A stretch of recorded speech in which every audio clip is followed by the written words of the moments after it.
You're in the Paracast, the gold standard of paranormal radio. And now, here's Gene Steinberg.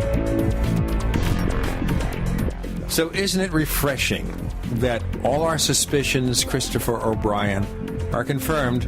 The NSA does know what we're doing and when we do it. Wow, stop the presses. Jeez. I mean, God, since the late 90s, I've been saying that they're probably amassing daily a digital dossier on everybody, and I think that's probably true. And now they even have the storage capacity and the ability to store data, visual data, video. So it's a brave new world, Gene. Big Brother is definitely alive and blinking. Well, I don't know if they're blinking, they're just watching. Well, they're blinking now that this Snowden character has come out and officially spilled the beans that we have an administration that is carrying on the tradition of the previous administration and into the realm of questionable practices involving throwing nets out there and collecting data, whether they need it or not, just in case they might need it in the future. They can go back and refer to it. And that, to me, it goes against everything that the Constitution says about privacy and to have a private life. And this is just, par for the course. It's an emerging corporatocracy and a fascist state in the eyes of some people. Oh, I like that, emerging corporatocracy. But that's been true for a long time. I mean, some of the laws were signed by Clinton in the 1990s. The FISA court, which came about after Watergate, goes back, therefore, to the 70s. Yeah, but that's on a per-case basis. I mean, what they're doing is they're doing a complete, monitoring of the entire communication grid on the planet. I mean, they've got it all dialed in. This PRISM program makes Echelon look like like a primitive a primitive tool. It's par for the course. I'm like most people. I have nothing to hide, but I still think that we have a right to our privacy. And this latest word is just showing us that we're incrementally creeping towards a totalitarian scenario here. And I'm not happy about it, but I'm just one guy. What can I do? Write my congressman, right? Who's in the pocket of who knows how many lobbyists and corporate interests. It's sad, but we're not a political show. So. Well, every time we talk about government secrecy with regard to UFOs, we suddenly become a political show. Because if the government is hiding something, who's doing the hiding? The National Security Agency, private industry, getting this stuff under black budgets? What's going on? It becomes political. Anytime we talk about anything related to government activities, the politics has to become part of it. We'll get into more of what the government might know about bizarre creatures and extraordinary animals a bit later in the show with Nick Redfern. Other monsters. They must be talking about me. I resemble that remark. All right. So last week we had Gary Heseltine, who's been involved in UFO research for some years, but it's interesting with him and other people. There's always a defining event that triggers your interest. So in Gary's case, in 1975, he saw a UFO, and simultaneously there was a brief power outage. That changed his life. So even while he was a police detective, he was checking out UFOs on the site. Classic story. Classic story. When I was 11 years old, my brother just happened to leave a copy of Flying Saucers from Outer Space by Major Donald Kehoe on his coffee table. I saw the book and said, I didn't talk to him, he was at work. I asked his wife, can I have this book? And she said, well, it's a library book, but if you agree to return it, we'll give it to you. And I said, fine. So I took the book. And I did return it, by the way, okay, in case people are wondering. So the Brooklyn Public Library will not, 400 years after the fact, come after me looking for this book. Besides, it's in the public domain now, so it doesn't matter. You can get it online. That changed my life. Started reading about UFOs all over the place. Except with Gary Heseltine. What bothers me is all these years he's interested in UFOs, but he never went back to checking source material to see if there was a power outage reported then, what connection it might have had, what was in the newspapers about it. Was there a story in the local papers? It sounds like he reports the experience but wasn't terribly curious as to the information to back up what he said. You know, it shouldn't be too difficult to follow up on that and go back. I mean, it's in his town there. He could go back and look at the newspaper morgue and see if there are any articles there and do some digging into it. I'm surprised he hasn't done that. Well, I gave him a homework assignment, as our listeners remember. I said, okay, Gary, we want you to go back and look for the documentation. Check the newspaper morgues. Ask people in your hometown. He did meet somebody at a UFO convention, someone he knew as a child, who also saw the UFO, also had the power outage. Now, it's not that there haven't been sightings where people see UFOs and there is a power outage. Some people think that UFOs caused a major power outage in New York City in the mid-1960s. That's an old story. Yeah. Because the power substation where the event was triggered, UFOs were seen in that vicinity. So it's possible. I'm not going to dismiss it. But someone who is so interested in UFOs, someone who uses that event as the defining moment that changes his life, he doesn't go back and check? I don't know. What do you say about that? Maybe he's afraid to look up the story and find it's not quite what he remembers. Just have to light a fire under his tail. Well, I'm doing that deliberately. Yeah. Well, we have somebody else that was able to come up with from about the same time period. Right. 75, 76 time period. Our former co-host had quite a life-changing experience himself and has been asked for a number of years to bolster that claim. And sure enough, a friend of his or associate put him in touch with a Venezuelan investigator who dug up out of the newspaper morgue, dug up a headline story that confirms that there was an event. Of course, some of the details are a little different, but kudos to some digging and some perseverance. Well, I think you have to egg people on to find that information. I think part of it is maybe there's a fear, and I won't say it's on the part of Gary Heseltine or our former co-host, the fear that when they find the actual event written out, it won't be what they remembered. Their memories may be colored by their life experiences. We don't know. But I'm glad it happened in one very notable case, and I hope it's going to happen with Gary Heseltine. So back in 1975, the power outage, the UFO sighting, our UK listeners, I'm sure, will be happy to help out. Let's see what happens. Today, after a few months, we welcome back one of the most prolific paranormal book authors on the planet. I think maybe second only to Brad Steiger. Right. He's a one-man juggernaut. And he has a full-time job, by the way. He'll tell you that. I know. It's just amazing. Plus, he writes for, I don't know how many different online publications and magazine articles, and he's got, I don't know how many blogs and websites. The guy must type fast, Gene. Either that or he's on speed or something. I have no idea. We'll have to ask him how he manages to do this. I think the truth about Nick Redfern is that he does not sleep. His new book is called Monster Files, a look inside government secrets and classified documents on bizarre creatures and extraordinary animals. And this is so appropriate because now we're dealing with government secrecy, government interference, government intrusion. So we figure if they know everybody we call on the telephone, they can even break into Skype, I hear. We thought the Skype communications we do for our networking, that's secure? Oh, for nothing is secure, Gene. You should know that. Here's more of our security. Coming up, our security blanket with Gene and Chris. You're in the Paracast.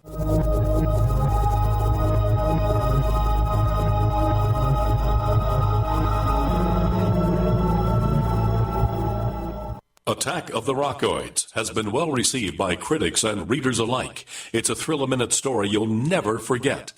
A former U.S. military intelligence officer is haunted by intense dreams about a beautiful woman pleading for his help after a terrible battle in outer space.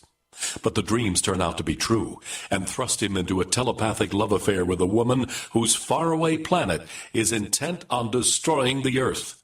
And now the gripping tale continues in The Coming of the Protectors. It's the second book of the Rockoids trilogy, a galaxy-spanning adventure that pits our hapless heroes against powerful, fanatical enemies that threaten the lives of freedom-loving beings everywhere. Attack of the Rockoids and The Coming of the Protectors. Classic science fiction at its best. Available now. For more details, visit rockoids.com. That's ROCKOIDS.com. Friends, this is Alex Jones for MidasResources.com. For more than 15 years, I have exclusively used Midas Resources for all my precious metal needs. Whether it's bullion or collectibles you're looking for, Midas Resources is simply the best. I own my gold as a hedge against inflation.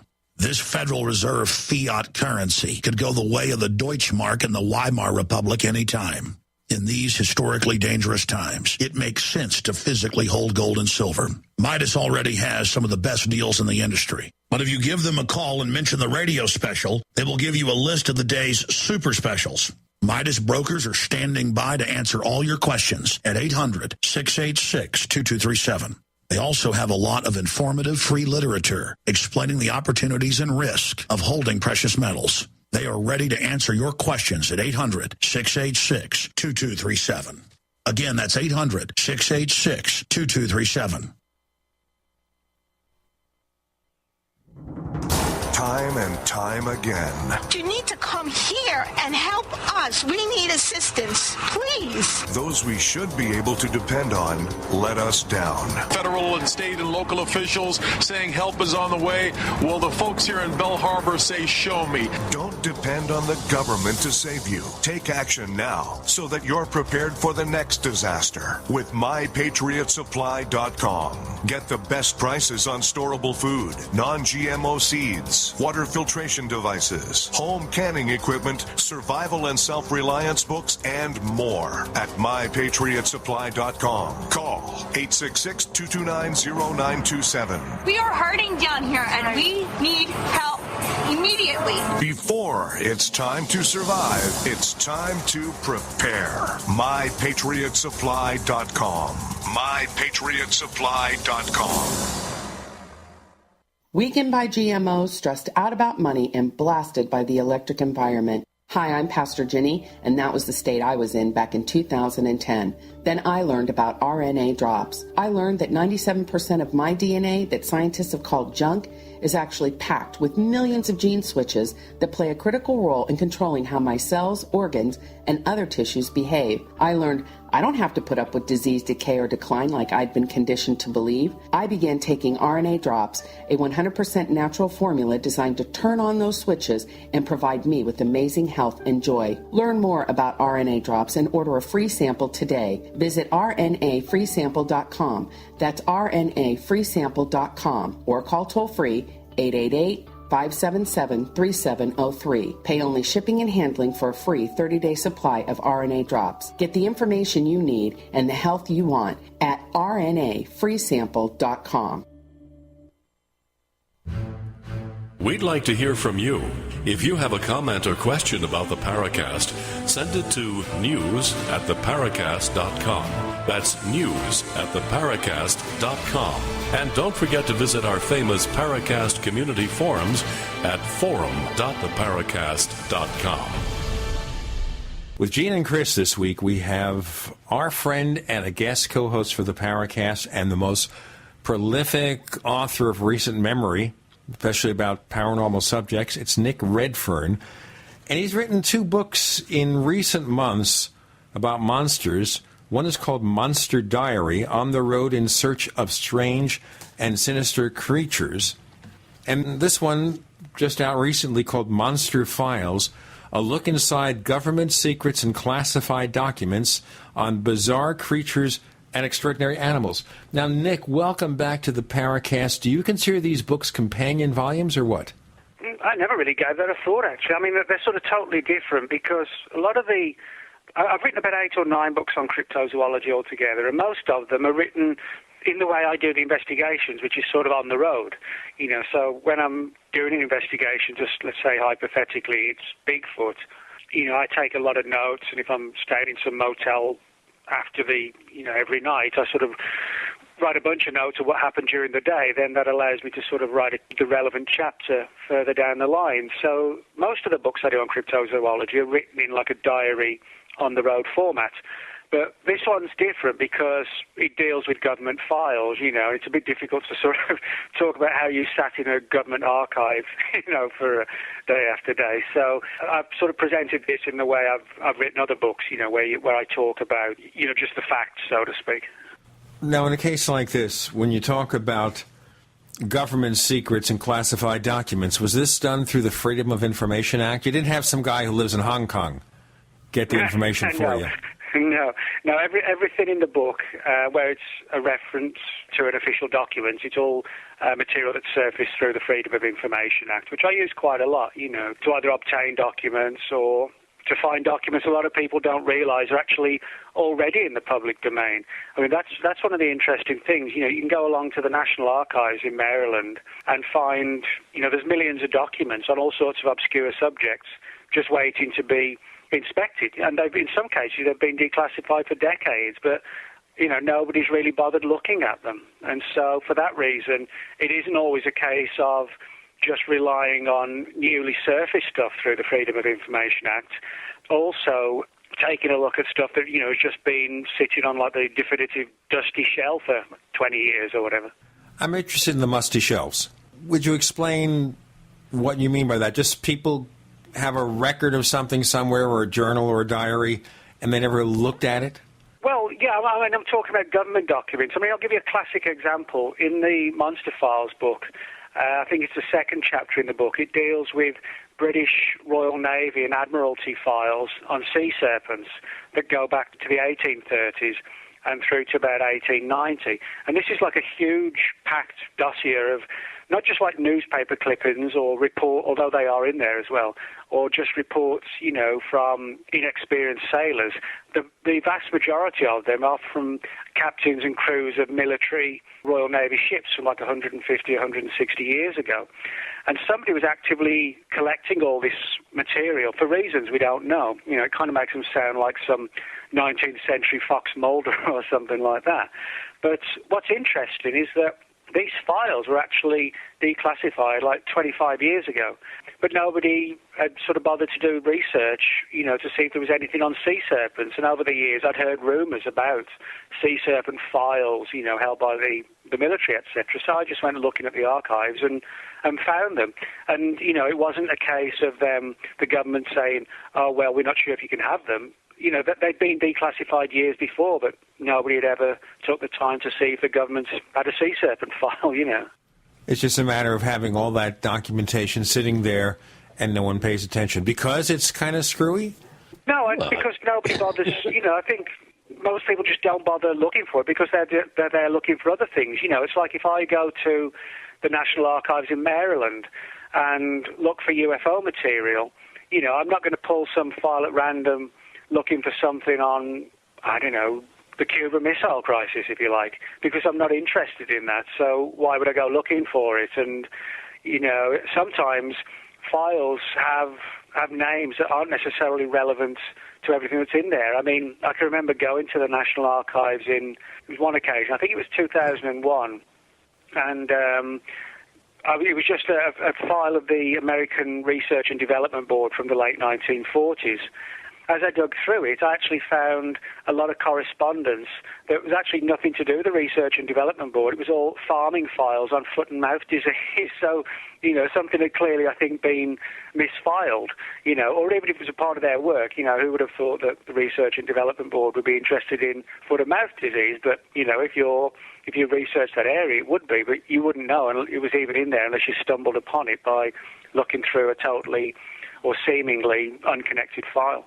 Yeah, but it doesn't surprise me in the least that in a government file you should find files about foot and mouth disease. I think that pretty much sums up the government and how they deal with certain subjects. They definitely have their foot in their mouth. I think certainly, when you've got massive files like some of them at the archives, stuff does get shared with other people in the office, and somebody misfiles something, and they're just like, well, we're never going to need this again. They just file it away, and then somebody stumbles across it 40 years later and wonders, what the hell's it doing here versus doing there. There's probably just an amazing amount of information that people just, as you're saying, aren't aware of.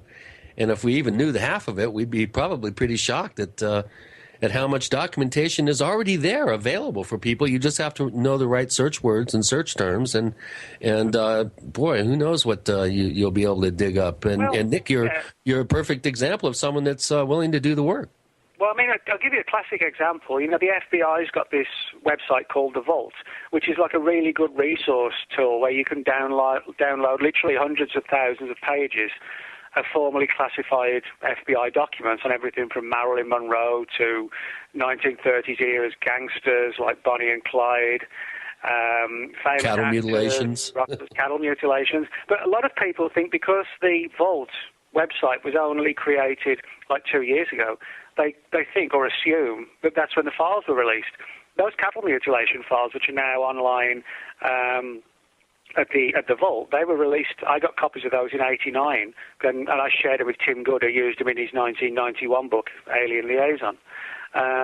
So, in other words, just because the files have just been uploaded to the website, what people don't realize is that they're actually widely available for photocopying by writing to the FBI in the pre-internet era.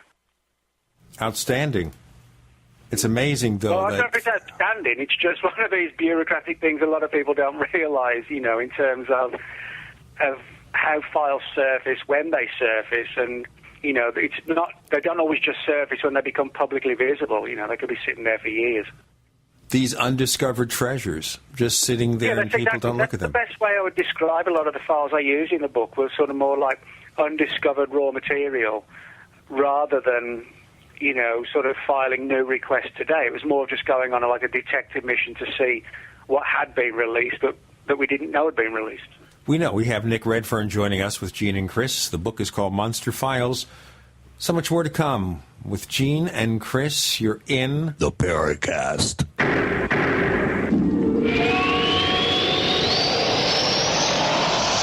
The GCN Radio Network, providing the world with hard-hitting talk radio. GCN. Great talk radio starts here. If you want to get your website online and you need reliable service, first-class service at the lowest possible price, there's only one place to go. Well, DreamHost has a special promotion with our show where they'll offer you unlimited disk space, unlimited bandwidth, one-click web apps such as WordPress, 24/7 support. You can save over $55. You want to know how? Go to dreamhost.com/radio, dreamhost.com/radio. Whether it's personal mail, whether it's business email, you want reliable, dependable delivery, freedom from spam, freedom from viruses. Well, Polaris Mail offers professional email hosting services for your personal or small business use. Each account uses 25 gigabytes of storage, an easy-to-use webmail interface, and full mobile sync. Sign up today for a 30-day free trial at polarismail.com, polarismail.com. You've seen them on Doomsday Preppers. You've seen them on network television, Shipping Wars, and the History Channel. Now, the strongest shelters money can buy are here. Atlas Survival Shelters. Made in America from 10-foot diameter galvanized corrugated pipe up to 11 times stronger than square box shelters and built to last up to 200 years. And you won't believe the amenities. Atlas shelters contain microwaves, refrigerators, big screen TVs, water tanks, septic systems, bulletproof hatches, and much more. Virtually everything you have at home, just buried 20 feet deep and bomb-proof. See the amazing Atlas Survival Shelters at atlassurvivalshelters.com or call 1-855-4BUNKER. That's 855-4BUNKER or atlassurvivalshelters.com. Financing now available. Atlas Survival Shelters. Better prepared than scared. If you owe the IRS back taxes, listen carefully. Sweeping changes to IRS policies will help more people than ever eliminate their tax debts once and for all. And now, thanks to Dan Pilla, you can get the tax help you need to end your tax nightmare. Hi, I'm Dan Pilla. I've helped thousands of people reduce or eliminate tax debts they couldn't pay. And after more than 30 years of experience dealing with the IRS, I can tell you there's no such thing as a hopeless tax case. With the IRS's new policies, it's easier than ever to put your tax debt behind you once and for all. Call now at 800-346-6829 to learn how I can help you. You know your IRS debt will not go away by itself, but you don't have to live in fear anymore. Call 800-346-6829. Learn how I can help you eliminate wage and bank levies, release tax liens, and negotiate a settlement with the IRS that will put your tax nightmare behind you forever. Call 800-34-NO-TAX or go to my website, taxhelponline.com. That's taxhelponline.com. Digestive health is the key to wellness and elimination of toxins. That bears repeating. Digestive health is the key to wellness and elimination of toxins. And Pro EM1 Daily Probiotic Cleanse is the key to digestive health. Pro EM1 is a powerful liquid probiotic, strong enough to cleanse, gentle enough to use every day. Pro EM1 is dairy, wheat, and soy free, contains all natural and certified organic ingredients, contains no preservatives or animal products, supports a healthy digestive and immune system, supports weight loss, improves absorption of food nutrients, aids in controlling yeast infections, is never freeze-dried, and uses 3 groups of live, viable, beneficial microbes to cleanse and remove toxins. Order Pro EM1 Daily Probiotic Cleanse at Teraganix.com, spelled Teraganix.com, Teraganix.com, or call toll-free 866-369-3678. That's 866-369-3678. Pro EM1, the raw probiotic. Hi, this is Don Ecker, and you are tuned into the Paracast. Let me tell you what, you're going to hear stuff here that you probably won't hear anywhere else. Hear that, George Snorri? With Gene and Chris in the Paracast, we have Nick Redfern, prolific author of so many books I can't keep track of them. I have a big question to ask of you, Nick. You have a full-time job, you're working stiff, but you still manage to turn out all these books. I think the big question is how. It's not that difficult because, I always sort of try and stick to like an 8 to 5 routine. If, I do like 2 books a year, which is sort of what I average, then that's a book every 6 months. Well, if I have a couple of hours free here and there, I don't sort of like to work nights or weekends, but if I do have an hour free here or there, and I've got all the raw material, I can crank out a few pages in a couple of hours. And, a couple of hours every couple of days spread over 6 months amounts to, a lot of time. So in that respect, it's not that difficult. It's more a case of juggling and prioritizing, time and projects. And being diligent about it, too, and being disciplined. I treat what I do as a job, and I don't mean by that it's just a job and I have no interest in it. You have to have a passion, have a big passion for everything I do for the most part in terms of writing, but I have to be disciplined and treat it like a job in terms of not slacking off when I've got time to do it and getting down and doing it rather than saying, I'm going to watch that show I taped last night. No, I'll watch that show when I've finished at and then after I've had dinner or whatever, And I found if I don't do that, you start to get backed up and things pile up and you miss a deadline or a deadline looms, and I find you have to, for me at least, I work best in a structured fashion. I know I've a lot of friends in the writing field, they like to work through the night in chaotic fashion, and that's fine. But that's not my way of doing it. So. I think some people who do this kind of writing, or any kind of writing, what they do is they wait as long as possible, close to the deadline, and then in various Herculean efforts, manage to complete what they're doing. Well, for some people that probably works because they really then got to focus the mind on it, and the quality of the writing suffers. Yeah, I couldn't do it like that, but I do know of people who they get energized, by the fact that the deadline is coming, or they're on a time limit or whatever, and they just sort of, they just get fueled up on cocaine, Coca-Cola, coffee, whatever their thing of choice is, and just crank it out, So. But I can't do that. You know, I have to have structure, and I like to keep specific hours and whatever, you know. Well, don't change it, because it ain't broke. Yeah, sometimes I have people who think I live some sort of weird Hunter S. Thompson life, you know, where it's crazy in the office all day. It's crazy stuff just going down. It's not, you know. I get up, have a bowl of cornflakes and a hot cup of English tea and work from 8 till 5, you know, and stuff.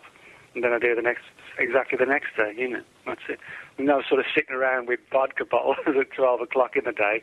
You know, I'd never get nothing done. Or you'd become Jim Moseley. Well, he lived a long time on it.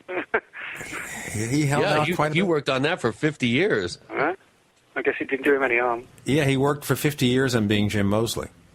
Yeah. That's amazing. In any case, let's just get back to your discovery of these documents. Now, any of this involve Freedom of Information inquiries? Well, yeah, I mean, a fair bit of it was... Well, I mean, all the documents in the book have surfaced through the Freedom of Information Act. So, yeah, I mean, some cases it was where I applied for the files because I knew they existed, because people had referenced them. Other cases, you know, it was just a matter of just sort of going through archives and wondering if there might be something there, and, you know, 80-90% of the time there isn't. 10%, you know, you sort of hit pay dirt or whatever. So what surprised you the most in terms of the kind of information you found? Is there like one or two cases where you can say, I didn't expect to find this. Wow, this is incredible. Well, yeah, I mean, one of the most intriguing documents, for me at least anyway, now I know some people probably listening to this are going to disagree with my interpretation, but I got hold of a RAND document which had been prepared for the US Air Force in the early 1950s, and it was basically sort of guidelines and directives about how sort of paranormal phenomena could be utilized as a tool of psychological warfare against enemy troops. You know, that's to say, if, you know, country A is fighting country B, and country B, that their troops and people are very superstitious of vampires, let's spread stories and legends of vampires being on the loose in their territory. And, you know, it'll scare them or deter them from, you know, fighting in specific areas that, you know, are of sort of strategic interest. And one of the things in the file, when I read it, it immediately sort of reminded me of the famous Flatwoods monster story of 1952. And Flatwoods is a little town in West Virginia, where in 1952 a number of townsfolk, villagers, however you want to term them, reported seeing this strange light come down on a nearby hill that was sort of shrouded in trees. And they saw this 12-foot-tall, flashing, robotic-type monster, hence the name of Flatwoods Monster, come sort of looming slowly out of the trees and from the hill. And it was described as being about 12 feet tall, and it had a head shaped like the image of the Ace of Spades card on a deck of cards. Had these glowing eyes, and it had these flashing arcs of light, etc., and like surges of energy, you know, coming from its body, kind of like Dr. Frankenstein, you know, bringing the monster to life, that sort of thing. And they were naturally terrified and fled for their lives. Well, this was 52. Now, this particular document was dated roughly a year before, and it includes a very interesting British Army story about how, during the Second World War, when the British were fighting the Italians in Italy, they came up with this sort of a brilliant or crackpot, depending which way you look at it, brilliant or crackpot idea to create like a 12-foot-tall demon. And the plan was it would have all these flashing lights on it and these glowing eyes, and also a head shaped like an ace of spades in a deck of cards. And the idea was to sort of roll it through the streets at night, or pull it through, and have people think that the devil was visiting them. And the idea was to try and make it look like that if you were allied with the Nazis and the Italians, etc., the Axis powers, you know, the devil was going to come for you. And, of course, in a lot of these little Italian villages in the mountains, they reportedly took a great deal of notice and came over to help the Allies. But when you read, you know, the description of this British robotic monster-type thing that they built... That sounds kind of familiar. Yeah, it sounds extremely like the Flatwoods Monster. And, of course, the whole thing with the British contraption, is probably the best way to describe it, is that it was used as a tool of psychological warfare. And that's why it appeared in this Rand report. And then a year or two later, we see something eerily similar appearing in Flatwoods. Now, Flatwoods was a little town in like a rural area, and that's exactly the sort of location that the British Army tested their device out in as well. And of course, people say, well, why would you do that? Well, a small enclosed environment with a small population, it's very easy to gauge how quickly rumours spread and belief systems develop. I suspect from reading the file that, maybe the Flatwoods Monster was an outgrowth of this PSYOP in the Second World War, and it was one undertaken in Flatwoods. Possibly it may have been nothing to do directly with the whole UFO issue. It may have just been done to try and determine factors relating to how quickly rumours spread and belief systems can be nurtured and manipulated, possibly. Well, with the Flatwoods Monster, what always troubled me about that particular case is the fact that there was no repetition. It seemed to exist in a universe in and of itself. Yeah. And there was no other case like it. No, that's actually a really good point, because in the 50s, you had a lot of reports of, hairy dwarfs around the world and, these diminutive aliens and aliens taking soil samples and disc-shaped saucers, the greys in later years, and flying triangles all over the place. But you're right, the Flatwoods Monster was more of something that just sort of popped into our reality and never surfaced again. Maybe it was actually taken back to the warehouse that it was made. Who knows? That's Warehouse 13, ladies and gentlemen. Nick Redfern joining Gene and Chris. You're in the Paracast.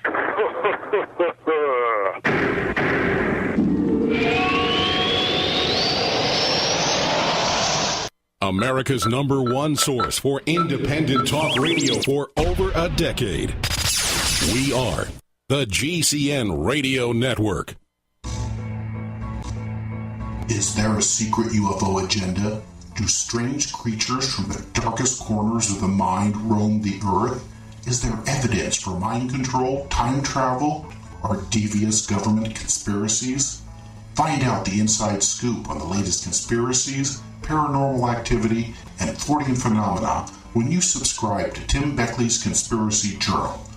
It's jam-packed with stories, special book and DVD promotions, and the best news, it's absolutely free, sent right to your mailbox. Plus, a bonus free email newsletter sent out every Friday. Simply send an email with your name and address to Mr. UFO at webtv.net. That's Mr. UFO at webtv.net. Find out what they don't want you to know.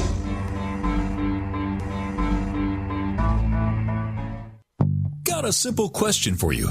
Can you sell? Yes?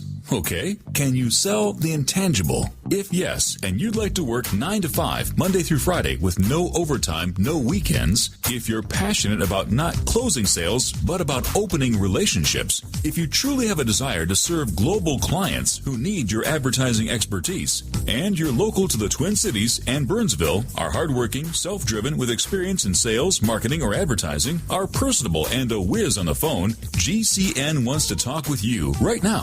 GCN, the Genesis Communications Network, is one of the largest independent talk radio networks in the world, and we're hiring right now. We offer benefits and an excellent commission structure. Experience preferred, but we'll train the right person. Is that you? Submit your resume today to advertise@gcnlive.com. Again, that's advertise@gcnlive.com. Come work with the Genesis Communications Network, an equal opportunity employer.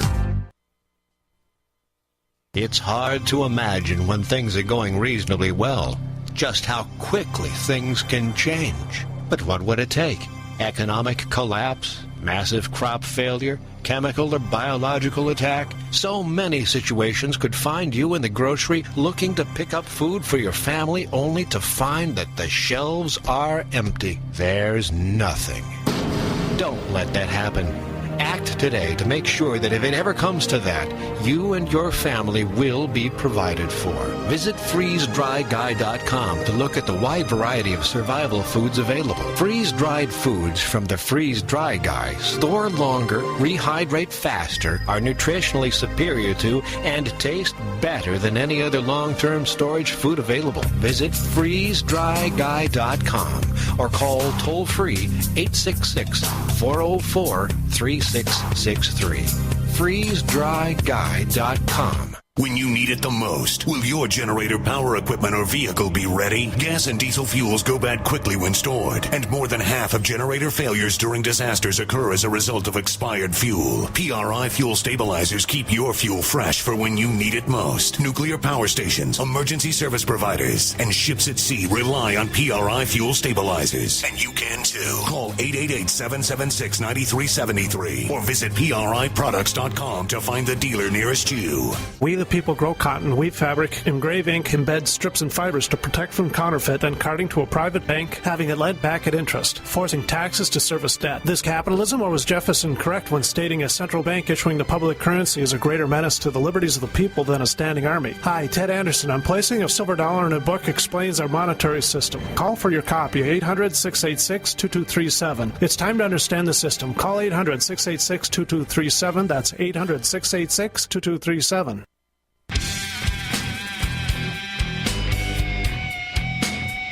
This is Kurt Sutherland, the author of UFO Mysteries, and you're listening to the Paracast.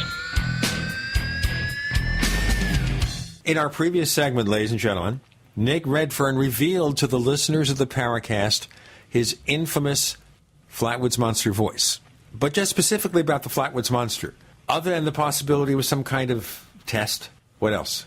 Well, the other option is that it really was some sort of monstrous alien creature, as the witnesses believed. Now, you know, as people who've read my books will know, I do believe in the existence of a genuine UFO phenomenon, but I think it has more paranormal leanings to it than necessarily extraterrestrial, but I still believe it's real. You know, I don't rule out the possibility at all that the Flatwoods Monster was some genuinely paranormal, monstrous creature, but if it was, I just find it very eerily coincidental that this British Army device was not only the exact same height, in description it's 12 feet high, but it had these same weird arcing lights on it. It sort of staggered along rather than, you know, sort of walked along, so to speak. The time frame was just a few years apart. So those issues lead me to believe we shouldn't rule out the PSYOP angle, if you like. But, you know, it could just be one of life's weird coincidences, you know, that it was so close to something that was genuinely unexplained. Well, I think you're onto something myself, and I think that just a really good example of Nick Redfern catching a nice pearl. Either that or it was some sort of... what it was. I mean, this is a FOIA document that really the significance of it hadn't been necessarily recognized. I mean, there are things in there that might be of interest to, you know, people who are interested in how religion's been used, because there were stories about how the Allies in the Second World War, at the end of the Second World War into the early years of the Cold War, spread stories to the KGB and the Russians about how supposedly the Virgin Mary had been seen following Allied troops, you know, as if to try and impress upon the Allies that God was on the side of the West and not the Russians, you know. So a lot of weird stuff like that in the file that was of less interest to me, but, you know, somebody who researches how religion can be used as a tool of manipulation, they would probably find that aspect of the file interesting. There's also the correlation, too. Some of our I think, long-range rangers and special ops forces in Vietnam use the spade cards out of a playing card deck. And evidently the spade in Vietnamese culture is also kind of a evil eye, or a very negative, has a negative connotation. And I find that there's another interesting kind of parallel or correlation there. Yeah, well, I actually mentioned this in the book, this particular file that I also got hold of, that talks about how the Ace of Spades card was sort of seen as this, he's like a deathly omen if you find an Ace of Spades cards, and so the troops would leave them, you know, where the North Vietnamese would find them and get terrified by them, essentially. So, you know, the very fact that PSYOP personnel were already employing, or in later years were employing the Ace of Spades image, it makes it more understandable why that might also have been employed, in Flatwoods as well. But of course, that's the case, I guess, is officially listed as unsolved, isn't it? Well, yeah, I mean, what's interesting is that I actually found a bunch of material on the Flatwoods Monster at the National Archives in Maryland, and what it was a collection of newspaper clippings on the case that the U.S. Air Force Office of Special Operations had put together in the days, weeks, and months immediately afterwards. So somebody was clearly taking an interest what the media and like the early UFO fanzines of that era were saying about the case, which I find that interesting as well. That it wasn't so much a file on the event. It was a file on what the media and the people like us at the time were saying about it, their opinions and ideas on what was actually seen. Oh, they just love to know about people like us.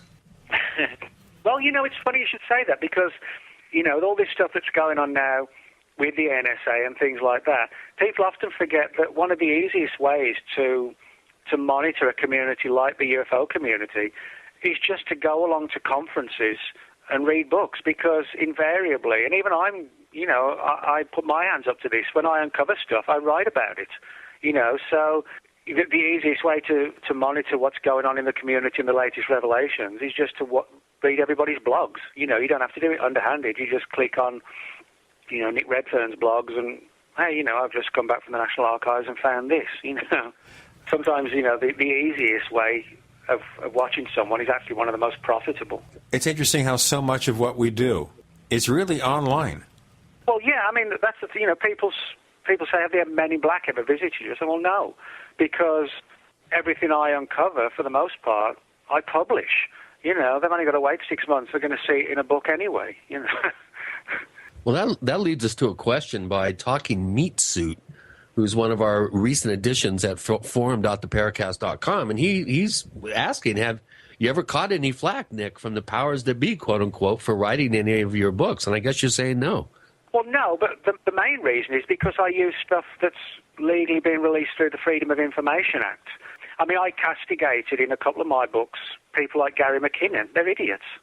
If you're gonna hack into the computer systems of a government agency, you deserve what you get. I don't have any sympathy for people who do that. There's ways and means to get information, and I do it through the Freedom of Information Act, and that's how I acquire information, legally and via requesting files. And if they surface and they can be released, I quote them in a book.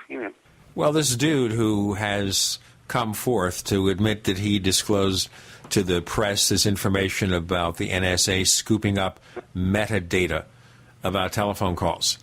Do you think he was being a fool to come forward? Is he looking for glory? What's he looking for?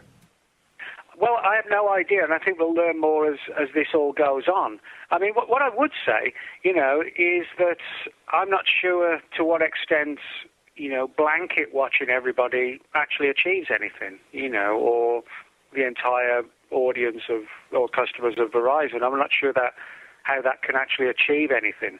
I think there's still a good argument to be said for, like in the 40s, 50s in the Cold War, that raw intelligence gathering data still has a large role to play. I kind of view it similar to, just drawing parallels with how wars have been fought over the years. I think there's still room for raw intelligence data rather than blanketing everybody. Now, have you ever been, I might as well ask this question, in all the years you've been doing this sort of research and publishing information about possible government documents and stuff like that, has anyone from the government come over to say, hi, Nick, what's going on? No. Well, again, and I think that happens when people, are doing stuff that potentially looking into things that are still classified. I write about stuff after I've legally obtained it through the Freedom of Information Act. I think that's why possibly, when the whole Roswell thing kicked off and people like Bill Moore were watched very closely, that was because they were digging into something that was, potentially sensitive, the whole Roswell issue. And, he got these visits and contacts from military people, insiders, and all these questionable documents and things like that, which I think was a lot of it probably designed to deflect him into other areas, into where he could be safely controlled, etc. But I mean, when you're doing things through the Freedom of Information Act, there's one literal thing to remember, one simple fact: it's stuff that the government's let you see. And that's what I use. So, that's probably why, I don't get flack. That brings us to another question. This one's from Burnt State, who's one of our most active posters at forum.theparacast.com. And he says, does the fact that the government spends time researching monsters point to an enormous waste of tax dollars? Or is there some odd logic at work that says every rock should be looked under and every lake monster sighting investigated, because you never know what is either connected to the enemy or will give you potential power over the enemy? What do you think is behind government investigations of pyramids and Noah's Ark? Well, that's actually a very good question, because, we have this issue where governments do often investigate weird stuff. And I think a lot of the times it is purely and simply because, the money is available to do it, and one particular project is seen as being relevant. I mean, I'll give you a classic example. In Wales, which is right next door to England, where I'm originally from, just before the outbreak of the First World War, when it was clear that war was going to break out with Germany, the British Royal Navy came up with this idea to train SEALs that would be strapped with explosives to basically swim at high speed towards German ships, and then when they would get close to it, the bombs attached to them would be detonated, It was basically a case of the Germans not looking for SEALs swimming under the water, but actually looking for another ship, so they'd be taken by surprise. I'll tell you what, we will be taken by surprise. If we don't do this, they'll cut us off unceremoniously. Nick Redfern joining Gene and Chris. You're in. We're in the Paracast. Yes, we are.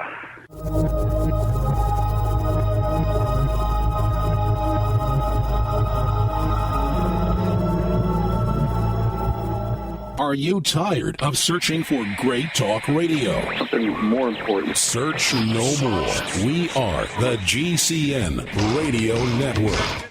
Hi, this is Ted Anderson. If you'd like to listen to GCN programs on the go, I have great news. GCN has created a Droid and iPhone application, and it's free. Just as easy as going to GCNlive.com, click on the banner, and download. Before you know it, you'll be listening to your favorite hard-hitting GCN shows, live or on demand, right on your Droid or iPhone, 24/7 and on the go. So download the Droid and iPhone app free by clicking on the banner at GCNlive.com. Thanks again for listening to GCNlive.com. Again, that's GCNlive.com. Hi, this is Ted Anderson. Have you ever wondered why banks, stockbrokers, investment advisors won't talk about gold IRAs? They've been available since 1986, yet the financial industry won't recognize the value of gold for your retirement. Gold has outperformed paper investments, yet no word about IRAs. If you would like to have gold for your retirement, call 800-686-2237. Don't get left behind by rising inflation and low returns. Call 800-686-2237. Secure your future and call 1-800-686-2237. What's safer and cheaper than prescription drugs? Glad you asked. The answer is Renovation Teas. Herbal remedies are much safer and much cheaper than prescription drugs. Taste great, and most importantly, herbal teas are effective and non-addictive. Renovation Tea is especially unique, and here's why. We spent years researching herbs and their beneficial properties. Renovation Teas uses only 100% organic, fair trade herbs. Our teas are blended towards specific ailments and health conditions, such as diabetes, blood pressure, anxiety, libido, detox, and much more. All Renovation Teas are formulated and hand-filled in Arkansas. Take care of yourself naturally, the way Mother Nature intended. Order Renovation Teas at renovationtea.com or call 870-784-3121. That's 870-784-3121. Renovation Teas. Renovate your health one bag at a time.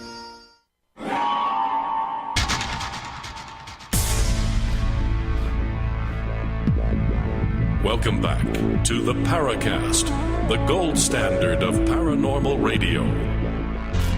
And now, here's Gene Steinberg. I'm thinking here, ladies and gentlemen, what we could do is package the best of Nick Redfern's Paracast bumpers. What do you think, ladies and gentlemen? I'm not sure you'd sell many. Were you talking about, wait a minute now, the Brits were going to send SEALs with bombs strapped to them and explode them underneath German warships. Now, I bet you they didn't get permission from the ASPCA or some of the animal rights groups.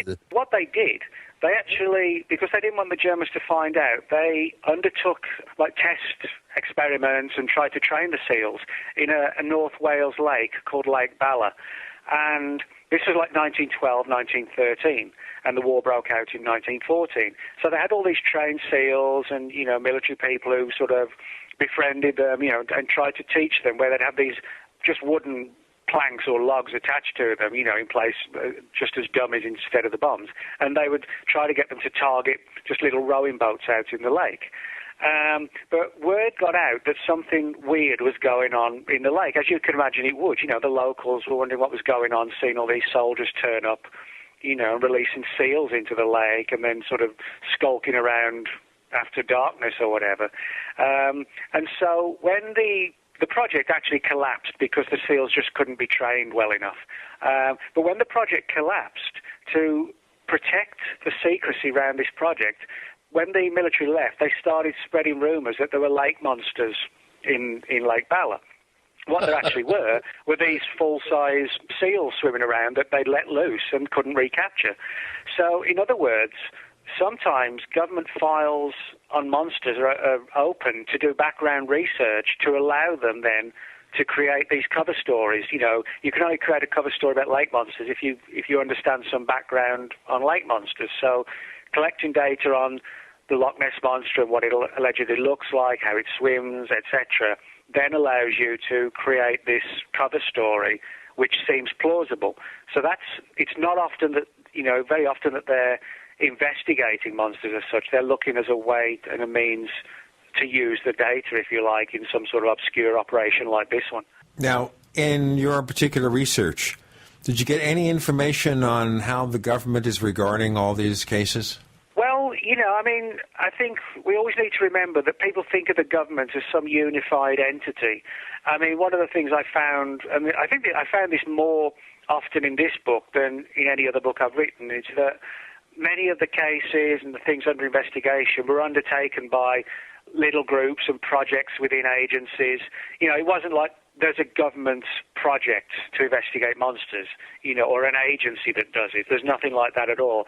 There are small groups of people within agencies that, may have thought it's a good idea to spread a lake monster story to hide a classified submarine experiment in a lake, which actually did go on. We're looking at think tanks and little projects rather than a unified government agency. And I think sometimes, they took the lead from other agencies. Somebody was successful in doing this or successful in doing that.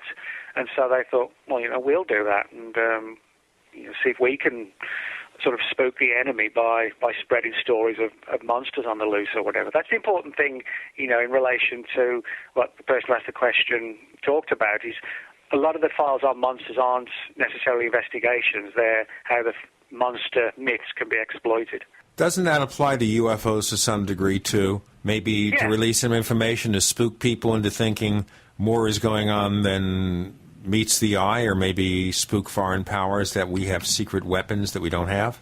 Yeah, I think some point during the Cold War, the penny dropped that the entire range of paranormal phenomena could be used for military capital. I talked about that RAND document earlier and how that mentioned that, the military was spreading stories that the Virgin Mary was on the side of the Allies, etc., in the war and in the immediate years in the Cold War, to try and ruffle the feathers of the Russians and prior to that, the Germans. So, we have the Virgin Mary being used in a psychological warfare operation. We have this sort of robotic thing at Flatwoods, potentially. We have the Lake Bala lake monster story, and we have UFO stories where I'm pretty sure that some cases, are used and spread to cover up tests of classified military aircraft. If one's inadvertently seen by mistake, you slip a few stories out into the local media about little green men, and the original sighting gets buried in this massive, hysteria about aliens invading or whatever. It's interesting you should bring up using religious miracles as a potential psyops weapon. I remember talking to a French-Canadian guy back in the early 90s named Serge Monast, and he had this just a rather shrill warning for everybody that there was this Project Bluebeam and that we had the technology to create a huge sky-sized hologram of whatever, name, fill in the blank for your religious figure, and that using certain modulated microwaves, they could actually have that hologram talk to you and use your name and stuff. Did you ever run across any sort of validation about a program such as Project Bluebeam? Well, I mean, Project Bluebeam is sort of like, the ultimate technology where, we're talking about highly sophisticated holograms, to achieve like a ruse in the sky, if you like, a fabrication that people will believe is like a second coming. I didn't find anything that advanced, but again, through the Freedom of Information Act, there are actually files that, in a strange and roundabout way, actually relate to the Cuban Missile Crisis of 1962. And again, these are declassified files through the Freedom of Information Act. And they actually reference in there a very obscure plan established by a man named Major General Edward Lansdale. Lansdale was an expert, like a brilliant brain and mind in the field of psychological warfare. And he came up with a plan that sounds like a very early incarnation of Project Bluebeam. Bear in mind, this was the early 60s, and of course the technology, was fairly just primitive back then. But his idea was to essentially approach stealthily the Cuban coastline and have an aircraft with its engine specifically muffled and modified so it would have like a low sound signature, and have it flying back and forth through clouds, have like a loudspeaker, very, very loud modified speaker, saying, "This is the voice of God. We hereby tell the Cuban people to lay down their weapons and renounce Fidel Castro." And they also had an idea that they would send in like a little black-painted boat, that wouldn't be seen, but it would have like a large, powerful projector that could project an image of Jesus onto the clouds at the same time that this voice was coming from the clouds.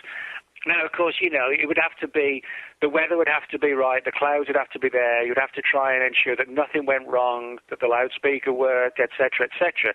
And ultimately, it wasn't followed through because it was just seen as too bizarre, even for the PSYOPs people. But when you look at the basic outline of what was planned by Lansdale, namely to, fabricate an image of Jesus in the sky with an attendant, audio voice saying, lay down your arms and follow me, so to speak. The premise, if you like, is the same. We're just not talking about any sort of advanced technology, but because it was so primitive, it was like, there's just no way we're going to get away with this, and it was cancelled. But again, that's in the official files. Does it validate the idea of Project Bluebeam? Well, no, it doesn't, but you could make the argument that if something like that was going on 50 years ago, is something still being addressed along similar lines today, but in a more highly advanced fashion, Yeah, I've heard some pretty informed sources tell me that we had developed and utilized and actually used in the field during Desert Storm some very sophisticated acoustic psychological weapons platforms that literally drove some of the frontline troops of the Iraqis crazy, and the footage of them coming out and just hugging the feet of Marines and Army personnel, that wasn't by accident, that we actually elicited that sort of response from these troops. Huh. Well, one of the things, which I mention in the book, in Monster Files, I know you'll know the name of Gabe Valdez. Gabe was a New Mexico State Police officer in the 70s who was heavily involved in studying New Mexico-based cattle mutilation events. We'll tell our listeners more about who that guy is and about what he did in our next segment with Gene, Chris, and the one and the only Nick Redfern. You're in the Paracast.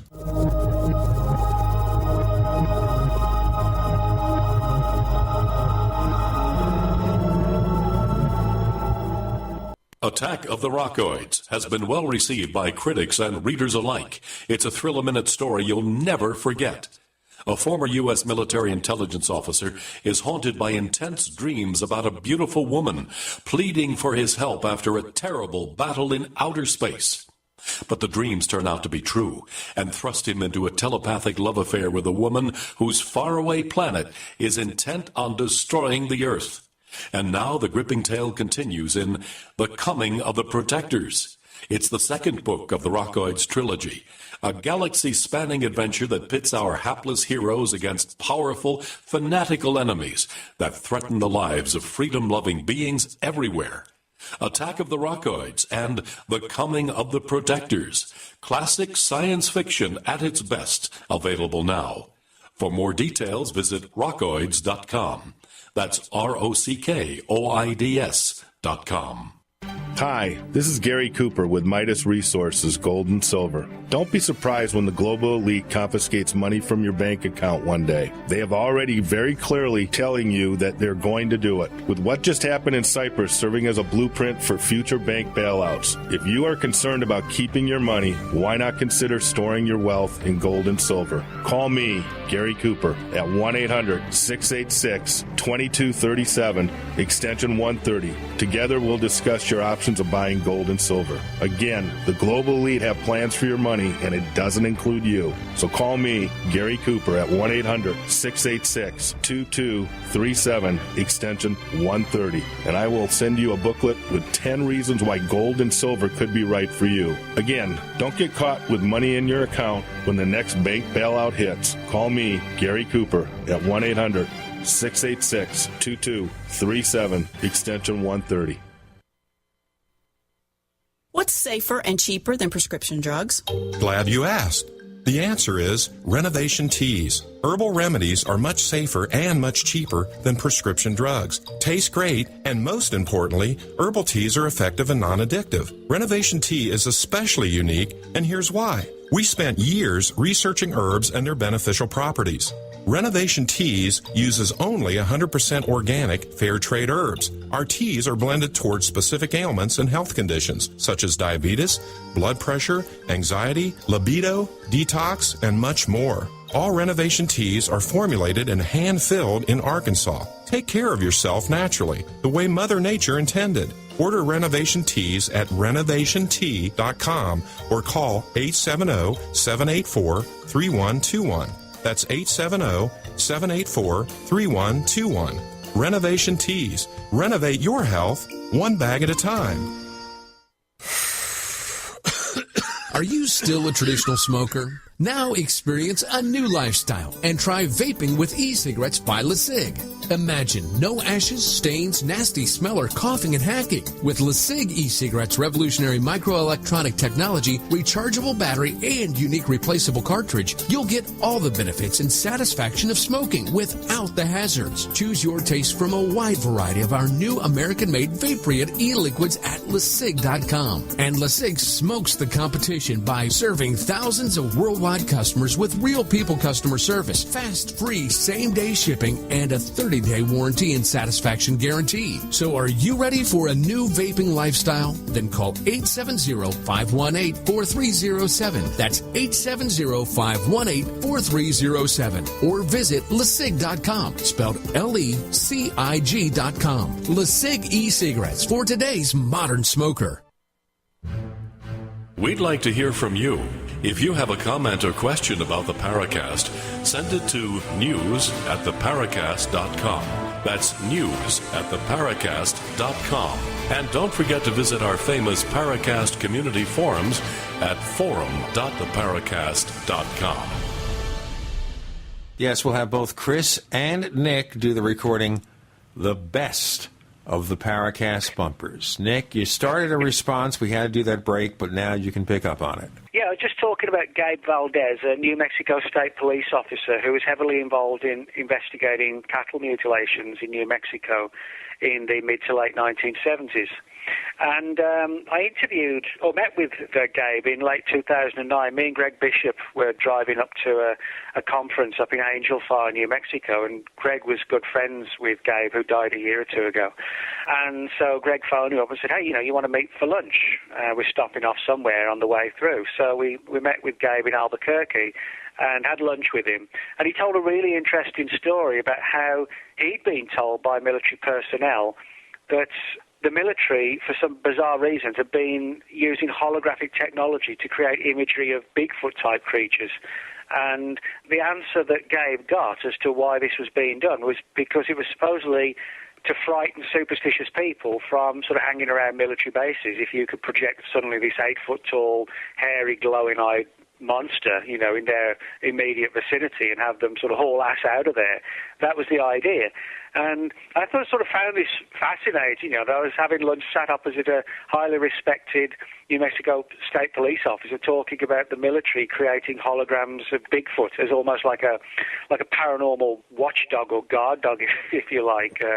Well, highly sophisticated, technological rather than paranormal, I should say. Yeah. But it was sort of a very strange story. But, it kind of, I guess, ties in with using, holograms and the paranormal as a means to, provoke like a psychological response.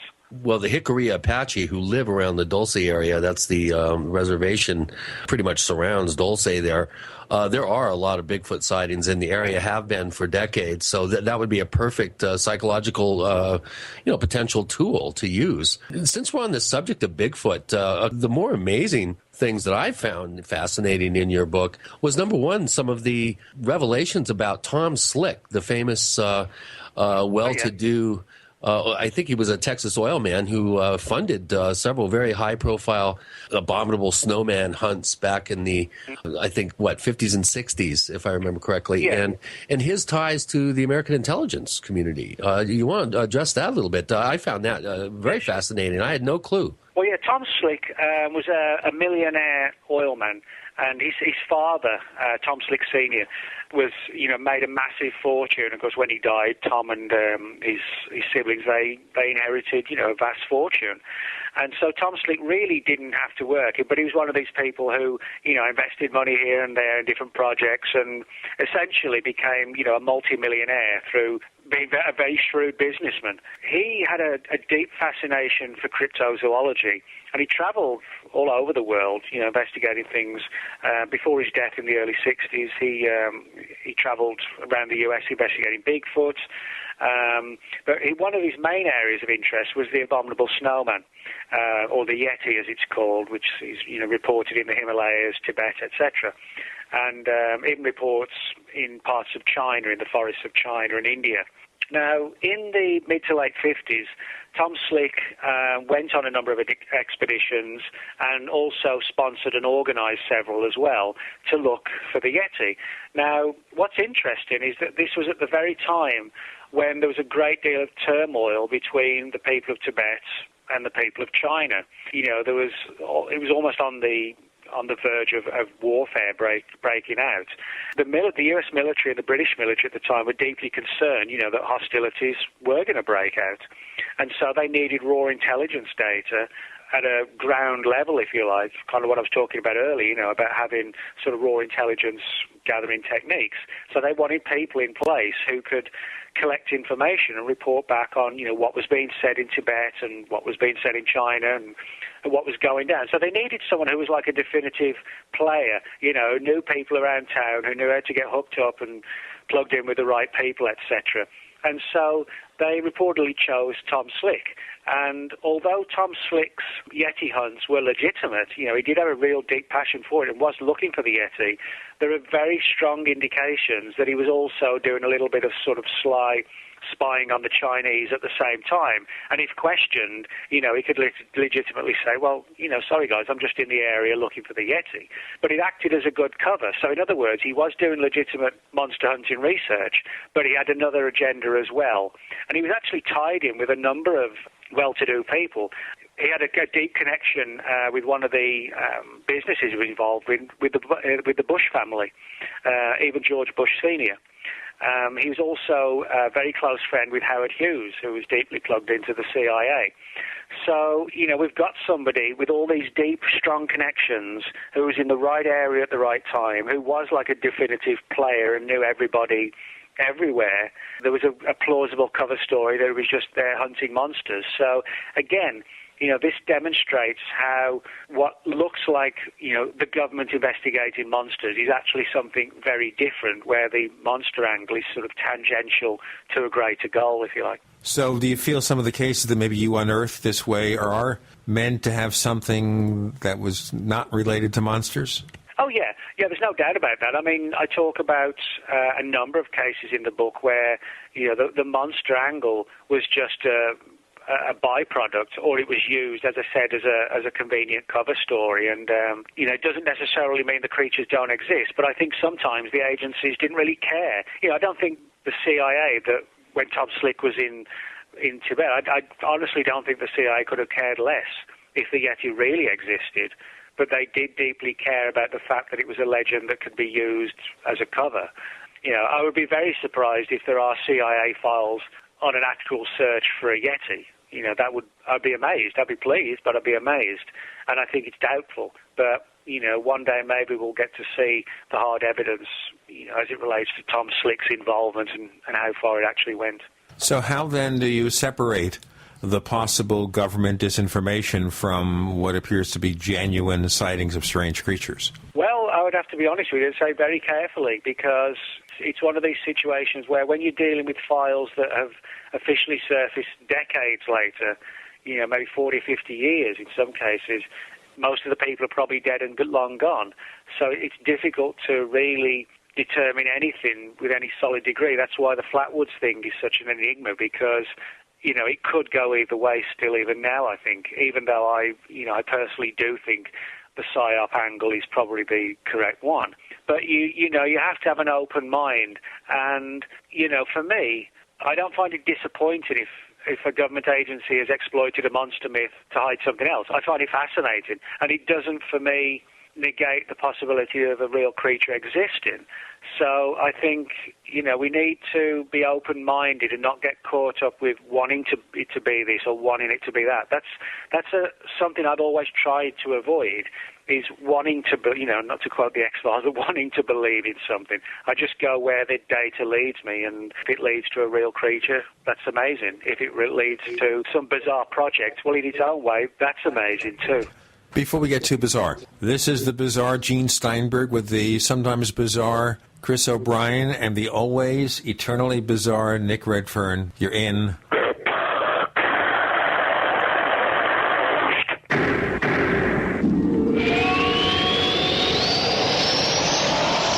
The GCN Radio Network, providing the world with hard-hitting talk radio. GCN. Great talk radio starts here.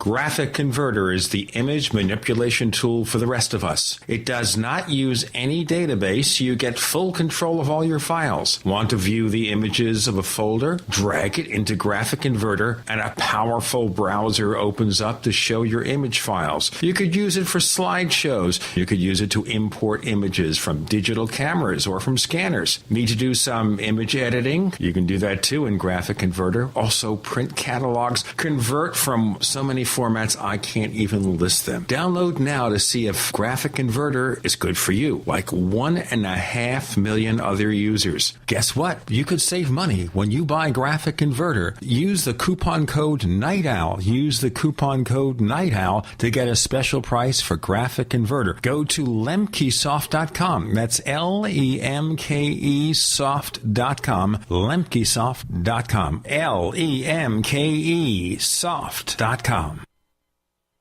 In the last 2 years alone, the U.S. has seen huge losses to our food supply. In 2011, storms and floods raged across the U.S., costing us $20 billion in lost crops alone. In 2012, we saw the largest drought in the country in more than 50 years. You may think out of sight, out of mind, and so you don't think you will be affected. The fact is you are. We all are. Food shortages drive prices up for everyone.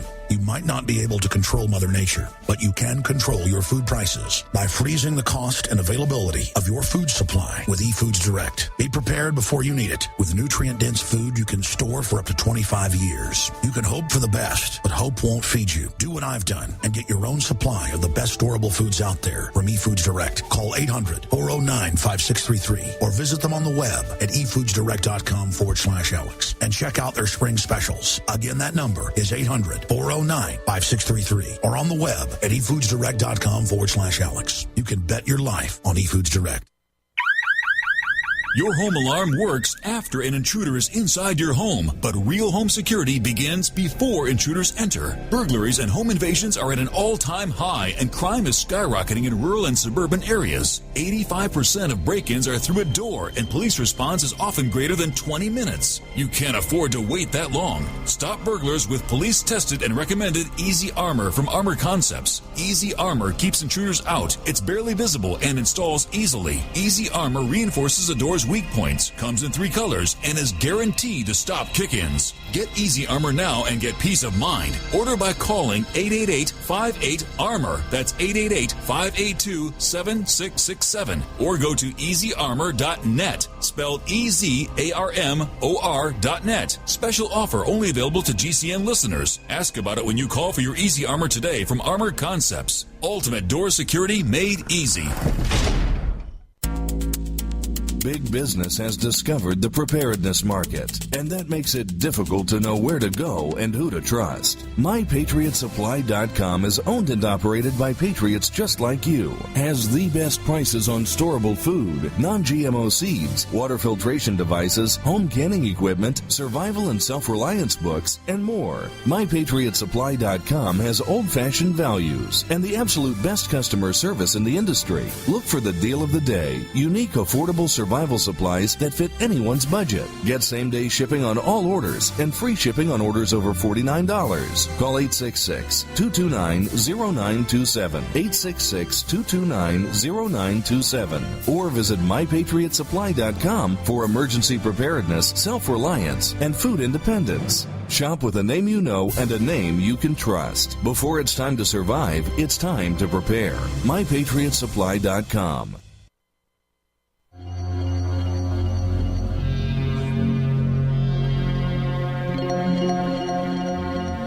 Hi, my name is Richard Dolan. You're listening to the Paracast.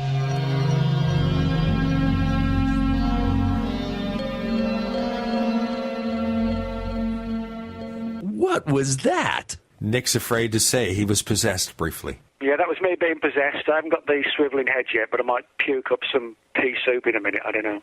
Ladies and gentlemen, if you're eating dinner right now, we suggest that you basically stop, put the forks and fingers and the knives down, and the spoons especially, and just sit back and listen. This stuff gets pretty grisly. Since we're on the subject of Bigfoot, probably the most fascinating Bigfoot part, at least to me from your book, was the wonderful stories and rumors surrounding the aftermath of the eruption of Mount St. Helens in May of 1980. You know, I think some of us out there in the listening audience have heard, little hints and rumors of Bigfoot bodies being recovered by the government. You look at this subject and came up with some pretty surprising details on some of the rumors. You care to address those? Well, yeah, sure. I mean, Mount St. Helens, erupted in May 1980. It had this massive explosion that just sort of devastated the entire surrounding area. It was actually sort of May 18th. When the mountain exploded, the debris was shown to have actually been sort of crumbling and falling at no less than 150 miles an hour. That's how the speed it was blasted out at. And it created this sort of huge volcanic ash, almost like a mushroom cloud that reached 80,000 feet. And it flattened an area something like 19 by 23 miles, I think, was the actual distance. And something like including the notorious Ape Canyon. Yeah. Exactly, and almost 60 people died who decided, they weren't going to leave their homes. Now, what we do know is that roughly 5,000 deer were killed, more than 1,000 elk, and somewhere in the region of 12 million salmon. So a lot of the local known and identified animal population perished when Mount St. Helens exploded. Now, you mentioned Ape Canyon, which is it relates to a famous case in the 1920s where there was sort of these hostile Bigfoot reportedly on the loose and attacking people even. If Bigfoot is a real flesh and blood animal and was living in the vicinity of Mount St. Helens, or actually on Mount St. Helens, then arguably some of those would probably have been killed as well. And a number of researchers over the years have been approached by military people or claiming to be military people saying, I was involved or had awareness of how in the immediate aftermath when they were checking the mountain out, and finding bodies of dead deer and things like that, the soldiers also stumbled upon a number of burned and dead bodies and in some cases like critically injured Bigfoot. And there are stories about them being sort of airlifted out by things like double-rotor Chinook helicopters and, in sort of huge nets, powerful nets, and taken to who knows where. And from there, the stories have sort of been expanded into autopsies of Bigfoot at military bases and that kind of thing. As I point out in the book, a lot of the material I use is freedom of information documentation. This chapter is solely based upon researchers whose words I've quoted or, who I've interviewed, and where they've spoken to off-the-record sources, if you like, military people who've made these claims. So, unfortunately, we don't have a definitive smoking gun in the form of an official document that confirms anybody was looking for Bigfoot or anything was found. What we have are military people who, thus far at least, haven't been willing to go on the record. And, I point that out. I think it's important to stress that. It doesn't necessarily negate the stories. It just means we've got to sort of dig harder to try and find some form of verification. But admittedly, the very fact that 5 or 6 researchers across 3 decades have received similar stories but not identical ones, for me is a good pointer that, where there's smoke, sometimes there really is fire. So. Well, one of the interesting details was in one of these alleged, I guess, rumors or off-the-record comments, a Bigfoot was actually involved with one of the recovery teams, according to this particular story. Do you want to...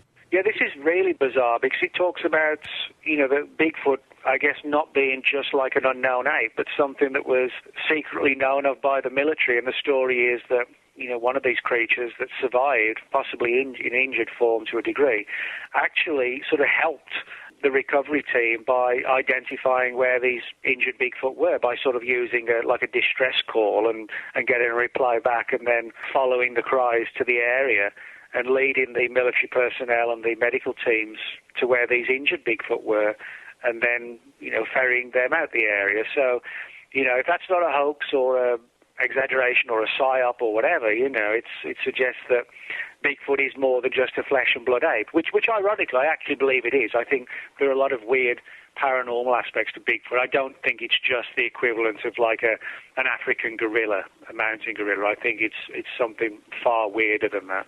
So, who knows? Maybe there has been some sort of collusion or, contact in some form. One of our questioners is interested. He heard you on another show, and you mentioned kind of a multidimensional aspect that you think might be there. We've talked about this with you in the past, but what's your thinking on that now that we're talking about that? I don't consider myself a cryptozoologist. I would consider myself a Fortean who has a deep interest in cryptozoology, which is a big difference. Most mainstream cryptozoologists will tell you honestly that they're looking for unknown animals or, possibly creatures that science believes has become extinct but that maybe haven't, things like that. For me, I'm quite comfortable including in cryptozoology animals that seem far weirder than just flesh and blood. Now, there are a number of reports of Bigfoot. Now, granted, it's not like 70-80%. It's probably 7 or 8%. And most researchers of Bigfoot, if they're honest with themselves and everybody else, they will have at least a few reports like this on file where somebody has seen a Bigfoot and it's been reported at the same time and same location as weird lights in the sky or UFOs, or the witness of the Bigfoot has got a visit from a man-in-black type character, or the creature itself has vanished in a flash of light, or just literally vanished in like a green fog, as some people have talked about. Because Bigfoot is so definitively elusive and always evades capture and bullets never seem to affect it, I kind of wonder if maybe Bigfoot is something that is temporarily passing through our world. That's why it's so, it has this here 1 minute, gone the next flavor to it, if you like. And I think, maybe it uses wormholes and dimensions and things like that. And maybe that would explain why military agencies are interested. Perhaps the interest is less based around Bigfoot, but more around trying to understand how these wormholes can be accessed for military gain. I think it sounds bizarre and controversial, but, I don't care about dealing with bizarre and controversial subjects. I don't care. It's the Paracast. Hi, I'm bizarre, he's controversial. Yeah, I mean, for me, I don't worry about what people think of me. I don't have no reputation to lose, So for me, I actually think there is something to this, that Bigfoot could be something that it potentially exists in another reality and temporarily appears in ours. And, of course, understanding how that could occur would be a major development for any military agency. And so, again, I think the military could be less interested in Bigfoot, but more interested in its capabilities. Well, that also brings up that classic case of a world-class physicist up at Sherman Ranch, or the Skinwalker Ranch, observing a portal opening up in the air and what appeared to be a large, oversized humanoid form crawling out of this portal in the air. Yeah, the Skinwalker Ranch for me sort of typifies why I do believe in these portals and doorways potentially being stationary in certain areas or temporarily stationary, because we find certain places all around the world that seem to be hotspots for a wide range of different phenomena that seemingly appear unconnected, but they're all in one place. I mean, the Cannock Chase Forest and woods near where I grew up in central England, they're like a hotbed for UFOs, Bigfoot, werewolf-type creatures, which you could possibly apply as skinwalkers, phantom-like ghostly creatures, ghostly black dogs, paranormal large black cats looking like a black leopard but vanishing in the blink of an eye, and they're all in this one area of forest called the Cannock Chase. And you can find places like this, like the Skinwalker Ranch, all around the world that seem to be like magnets for weirdness. And I think there's something to the idea that, perhaps these stationary areas it's like the equivalent of jumping on a paranormal equivalent of the New York subway or the London Underground, and then getting off at another stop and getting back on and jumping off again or whatever. That's even better than using Scotty's transporter. We have Nick Redfern. The book is called Monster Files. With Gene and Chris, you're in the Paracast.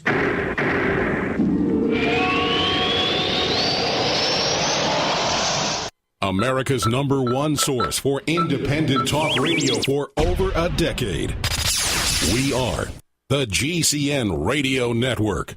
Whether it's personal mail, whether it's business email, you want reliable, dependable delivery, freedom from spam, freedom from viruses. Well, Polaris Mail offers professional email hosting services for your personal or small business use. Each account uses 25 gigabytes of storage, an easy-to-use webmail interface, and full mobile sync. Sign up today for a 30-day free trial at polarismail.com, polarismail.com. So here's what happened. I was placing an order online. The site went down. It just stopped responding. It took hours before it returned, but I'd already placed the order with another company. If your site goes down, you could lose business. And if you have a business or personal site, you'll want to know it's easy to run and it will stay online. At iWeb, your site is hosted on one of the most reliable networks in the world. Check it out. iWeb.com. That's iWeb.com.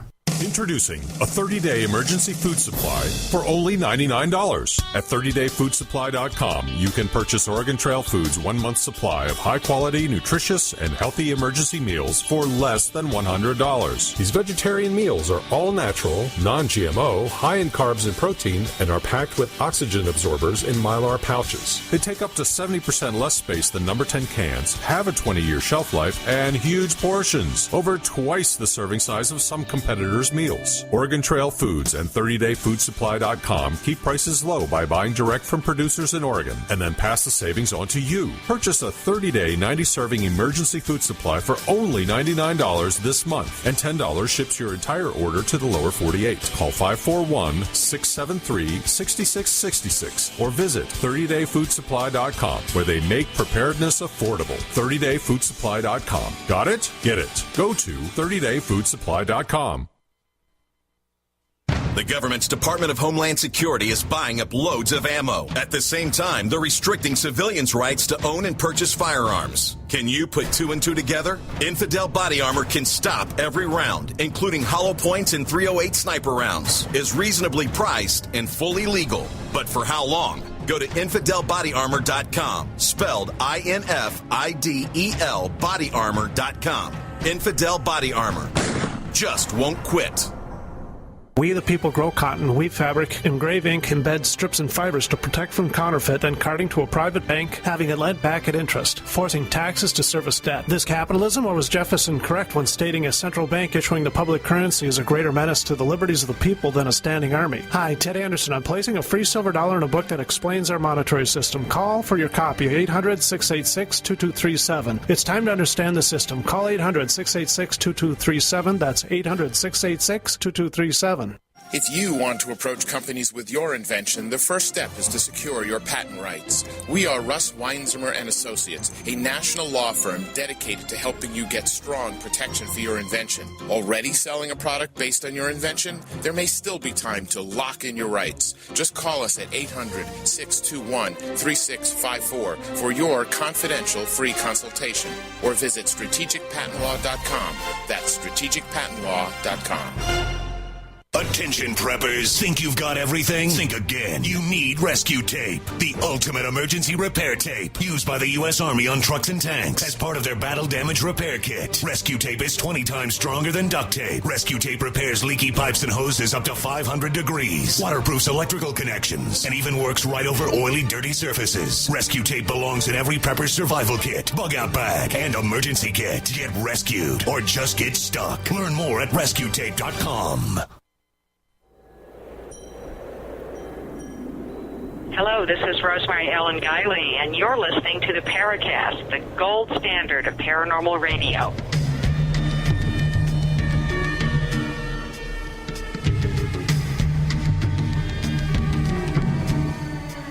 It is astounding how bizarre this show gets. When we have Nick Redfern kind of joining us here to talk about all sorts of bizarre things going on, I have to tell you. I used to live in a bizarre place. Bizarre's good. I still do, actually, but it's a different bizarre place. All right. Well, there you go. We've got more questions from our audience. Well, Nick, you bring it out in people. We've answered a bunch of them, but here's one it's kind of interesting. I'm not sure what to make of it. This comes from Spooky Mulder, who's been a Paracast forum poster for a couple of years, and he says, Nick, what is your slant on the checkered shirt phenomenon, which is being reported on beings from Bigfoot to the Grinning Man? Now, that's news to me. You want to fill us in? What's he talking about? It's actually a very weird phenomenon that somebody really should do like a definitive paper on it. But throughout the years, and John Keel found a number of these cases, that's how far it stretches back, there are a lot of reports that seemingly nobody really puts the pieces together and realizes, but, you know, some people like you, like Spooky, do. And John Keel did, that certain phenomena, you know, humanoid-type creatures, whether it's Bigfoot-type creatures occasionally, hairy wild men, or just sort of creatures that look human that seem paranormal, they're often reported wearing, like, check shirts. I know it sounds totally bizarre, but if you Google sort of check shirts and paranormal phenomena, you actually find this trend where they pop up wearing check shirts, you know, and it almost sounds like some sort of weird trickster-type angle, you know, that just play and screw around with people's minds by wearing check shirts and see who notices it and who gets obsessed by it and, you know, devotes their life to it or whatever, you know, and sort of manipulated by the trickster. But, yeah, I mean, I've never actually investigated it, but I've read about it. And it's one of these things where, you know, it almost defies explanation or description. And the best I can say is to me, it does sound like some weird and bizarre trickster-like trick, you know. Let's just screw around with the natives and, you know, have one of these characters pop up in a check shirt every so often. It kind of reminds me of the shadow men that wear hats, that wear fedoras. Well, yeah, I mean, I sometimes think that there's like a crossover between the Men in Black and the shadow people. You know, sometimes the Men in Black do seem like flesh and blood people. Other times, you know, they have this sort of occult aspect to them. And then on the other side, you have the more insubstantial, sort of ethereal shadow people. It's almost like it appears in three forms, kind of like an ethereal, insubstantial form, then an occult form, then a fully flesh and blood human, as if it's, sort of mutating or changing, and, kind of like, you can have water, can be in the form of a gas in steam, it can be a liquid, it can be a solid in the form of ice, maybe it's all one entity, in different forms of existence, possibly. I have a question from a first-time poster. I'm pretty sure this might be one of the first times someone has actually posted their first time asking a question of a guest. This one comes from OS Prime, who signed up at forum.theparacast.com on Sunday. And he says, Nick, with all the documents and reports the government, U.S., foreign, and otherwise, seem to have referring to all these monsters and creatures, do you know of any country, state, city, or province that might have an actual protocol on how to handle an appearance or an attack by one of these cuddly creatures? I'm not aware of any sort of area or province that, has guidelines in place. But, Frank, I'll give you a good example. It's, again, through the Freedom of Information Act. When Tom Slick was in Tibet in the late 1950s, the State Department, the U.S. State Department, had an office in Tibet. And they actually relayed throughout their office and to various agencies guidelines that have been laid down by the people of Tibet, which should be adhered to in the event that somebody goes on a Yeti hunt. And the documents talk about that, if somebody's allowed in the country, in Tibet, and, they want to go on a Yeti hunt, they have to sign, like, a document saying they won't shoot to kill it, and if they take any photographs, the pictures have to be handed over to the Tibetan government immediately for study. And this is all in the U.S. State Department documents. I actually reproduced one of the documents in the book, in a photograph form. And it's sort of fascinating that this legislation not only existed, but, the U.S. government was helping the Tibetan government to keep these guidelines in place and warning people like Tom Slick, if you find one of these, you will not shoot it, otherwise there's going to be hell to pay. I guess that is sort of pretty much, along the lines of what the questioner was asking. It doesn't sort of relate to what would happen if a person got attacked, but it does relate to what would happen to a person if they tried to kill one of these creatures, which I guess would be on the endangered species list one day. So. Yeah, I would think you would find these types of protocols. It would probably be more apt to find them in an Asian country, possibly South America. So that was a good question for a first-time poster, I must say. Yeah. This is going back to one of our newer posters, Talking Meat Suit, who used to be known as Yeti Turds for Sale, I think. And I think we all understand why he changed that name. There's no secret about it. It was memorable. You won't forget it. That's true. Well, I think this is almost an unfair question. I know all your books are like babies. You love them all. But what book are you least proud of, and what book are you most proud of? And you're going to have to probably think about that for a question. That's a very good question. I think my favorite book is one I did last year. It's called Wild Man, and that's a study of the very little-known phenomenon of Bigfoot in Britain.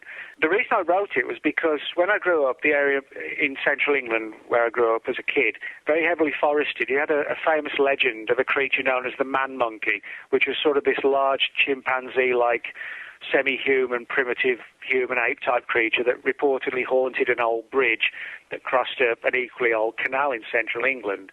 And, of course, bridges, are tied with paranormal phenomena all around the world. It's just part of our psyche and our culture. It fascinated me, this particular story. The more I dug into it, the more I found more and more reports of Bigfoot-type creatures in Britain. And that's one of my sort of pet subjects. And I finally wrote a full-length book on it, about 300 pages long, which came out last year, called Wild Man. That was the one book I always wanted to do. So that was probably the favourite book of mine. You can always sort of look, I guess it's like a band, you always want to go back and make a change to the guitar solo or the drum sound, I think probably the least favourite of mine was a book I wrote in 1999, which was called Cosmic Crashes. And that was a study of what we might call British Roswells. And I wrote it road trip style of sort of going around the UK, travelling to alleged crash sites and interviewing people. And the problem with the book, from my perspective, looking back with hindsight now, is that it was too belief-driven. I sort of I wrote it was clear, my mindset back then was still in the extraterrestrial mode, and I wanted there to have been a British Roswell. And I should have been more open-minded into the idea of, was a crash UFO story created to hide a crash of a classified British military aircraft, or, was it just a hoax or whatever? I was too caught up in the wanting to believe angle, and it wasn't balanced enough. So it wasn't so much I don't like the book. With hindsight, I should have written it in a more balanced fashion. Huh, interesting. Yeah, because you are you're even-keeled and very objective in your writing. Well, I try to be, but I recognize that in that one I wasn't, because, I did get too wrapped up. Sometimes because I'm balanced, people say, oh, you're fence-sitting. Well, I'm not. It's like if people ask me, like Flatwoods, I honestly can't give you a straight answer as to whether it was a real creature or a psyop. I can give my opinion that I think the psyop is more likely, but for me to stamp my feet and say it was a psyop, that's stupid. I can't do that because, there isn't enough data in. And I think sometimes the will and the want to believe in something crosses the line where people do say, well, this is the answer. It's got to be, and that's the mistake I made with cosmic crashes. So. Yeah, it slants our thinking and kind of shades our conclusions. Yeah, good question. Yeah, I've never been asked that question before, so that was a good one. Well, back to the Flatwoods Monster. Since we haven't seen it again, perhaps it was a 12-foot alien that just didn't find West Virginia girls very attractive or something. Oh, okay, all right. Is this kind of like the one-off cases where you have one particular event, it is never repeated again, and that's an interesting question to even pursue, which is, do you think that when you have events that are not repeated, they have a lesser or greater chance of being authentic? Now, I guess from a scientific point of view, that goes against the grain, because scientists want to replicate everything. They want to show that the phenomenon is repeatable somehow, somewhere, and therefore, if they could repeat the phenomenon, they could demonstrate their explanation. But when you get a one-off event, all bets are off, ladies and gentlemen. You never know what caused them unless you have some more evidence. And sometimes just the evidence of your eyes may not be sufficient. And so it goes. We have Nick Redfern. The book is Monster Files. And we have the monster Chris O'Brien with Raw. And the not-so-monstrous Gene Steinberg, because you're in the Paracast.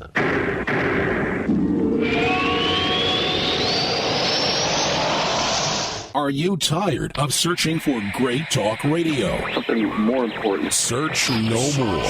We are the GCN Radio Network.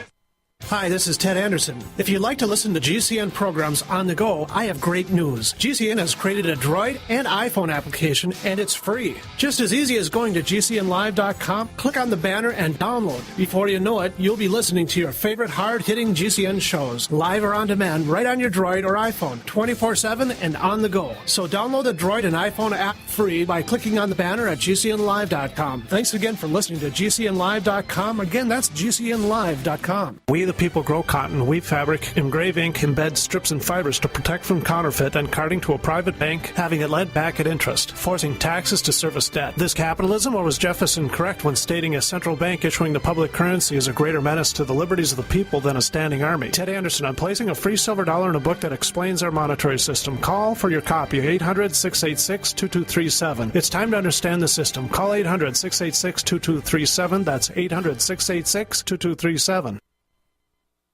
It's time to prepare for an uncertain future at the Midwest Self-Reliance Festival, June 28th, 29th, and 30th at the Valair Ballroom in Des Moines. Tickets are only $6 per day or $12 for a 3-day pass. Speakers include Jackie Clay of Backwoods Home Magazine, Dr. Bones and Nurse Amy of Doom and Bloom, and Jack Spierko of the Survival Podcast. There's 100 free conceal and handgun classes each day, and you'll gain valuable knowledge as you learn how to prepare with beekeeping, soap making, canning supplies, cooking with solar, gold and silver, seed banks, and water purification. There's even a free apple seed shoot for the kids. Check out the Longevity booth and the health product line with pharmacist Keith Abel, speaking about natural, healthy living. The Midwest Self-Reliance Festival, June 28th, 29th, and 30th in Des Moines, Iowa. Presented by My Patriot Supply and sponsored by Genesis Communications Network. Visit valairballroom.com for tickets and find us on Facebook at the Midwest Self-Reliance Festival.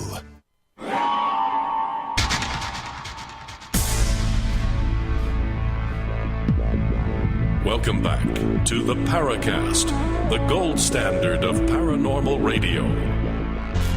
And now, here's Gene Steinberg.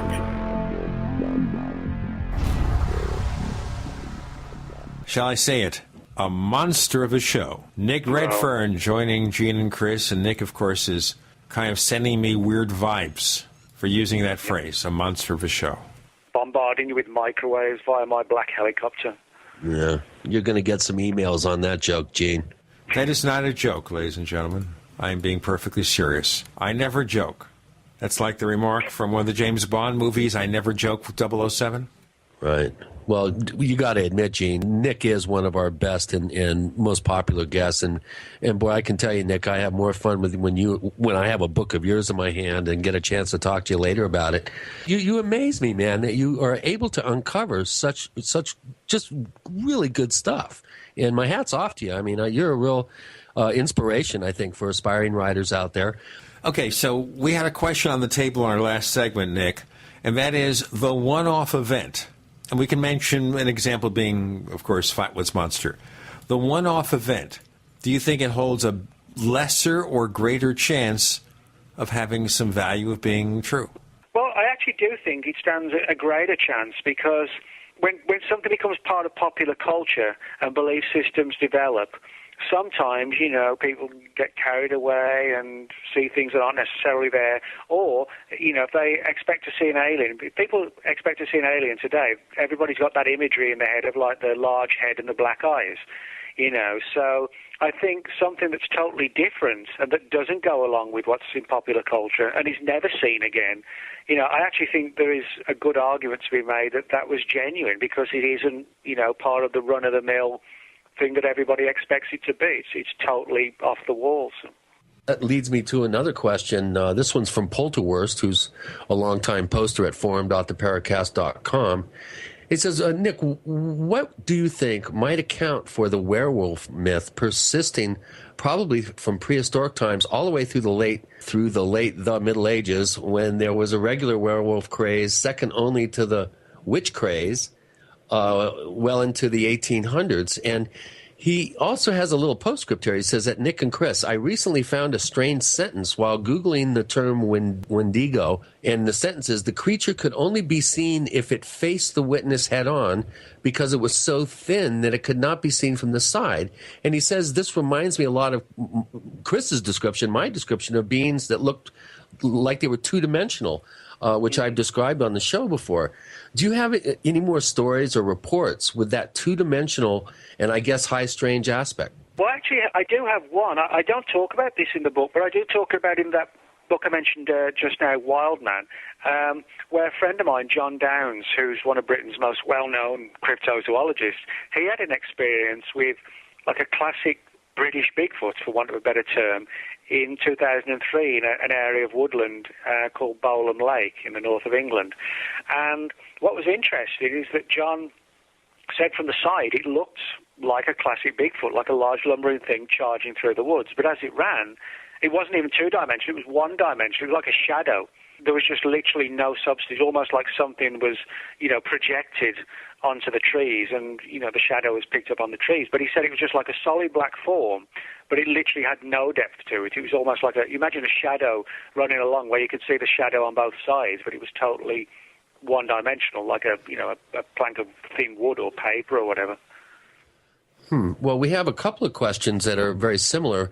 One is, again, from Polterwurst, and the other is from our former moderator, Angel of Lauren, who calls himself our friendly skeptic. Polterwurst wants to know if you have a favorite monster, and Angela wants to know what your favorite topic is that you've covered. Which one is your favorite? Well, I would have to say my favourite monster is probably a pretty obscure one. It's known as the Houston Batman, and it kind of sounds like Owlman, which it actually is. But this was Mothman, I mean.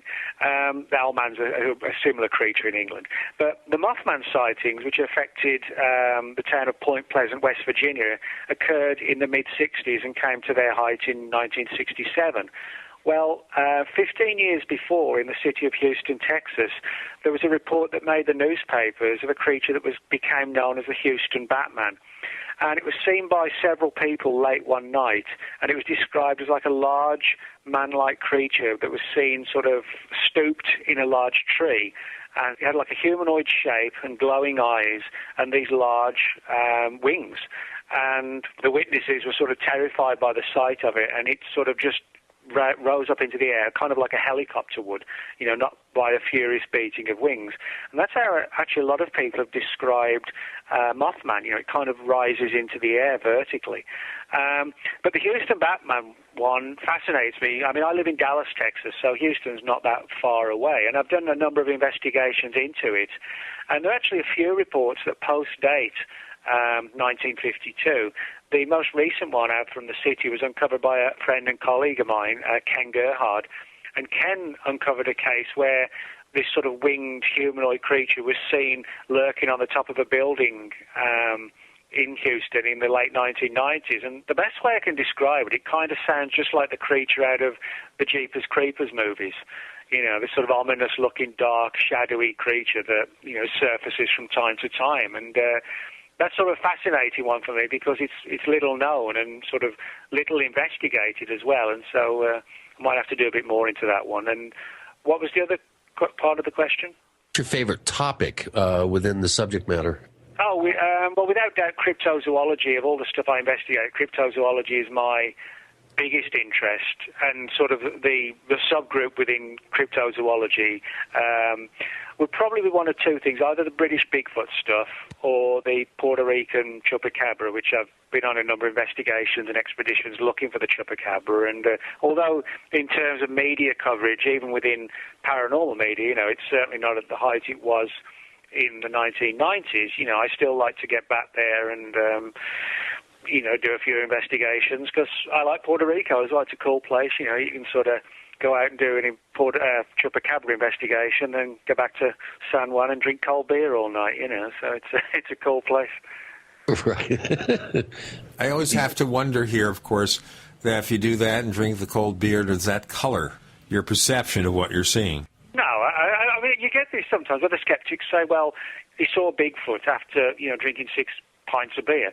Well, you think about it. Why would drinking beer make you hallucinate seeing Bigfoot? It wouldn't. When skeptics say that sort of thing, it's ridiculous. It's like, he drank 6 pints of beer and hallucinated seeing, I don't know, the Statue of Liberty walking down Times Square or something. No, beer doesn't do that to you, and it's ridiculous when the skeptics say, want to know how much you've drunk before a sighting. That's because alcohol doesn't cause you to hallucinate monsters. I'd like a few definitions here for listeners. We have classified documents on bizarre creatures and extraordinary animals. So what constitutes a bizarre creature as opposed to an extraordinary animal? The book is actually sort of split into, not so much 50-50, but probably 80-20. Probably 80% of the stuff is what I would call bizarre creatures, like sea serpents, lake monsters, Bigfoot, the Yeti, things like that. Now, there are several chapters on what I would call extraordinary animals. One classic one involves a CIA project from the 1960s that was codenamed Acoustic Kitty, which was the real name of the project. It basically involved CIA scientists trying to turn cats into like living robots, kind of like a robo-cat, something along those lines. And the idea was to insert like antenna and radio listening devices into the body and tails of cats. And the plan was to release them in the direct vicinity of the Soviet embassy in Washington, D.C. Bear in mind, this was like 1966, 67, and try and have the cats wander around the embassy and the grounds. And, if any Russian personnel were walking by at the time, and the cat could pick up the conversation, and then it could be broadcast back, to the guys in the van outside the embassy listening on headphones, they might get some snippets of important conversations. Yeah, So this story has a tragic ending. Yeah, and so the program went ahead, and several cats we know were sort of modified, with it's almost like the $6 million cat or something like that. We have to do the $6 million break before we find out about the cats, or the cats in the cradle, depending on how it goes. Nick Redfern joins Gene and Chris. You're in.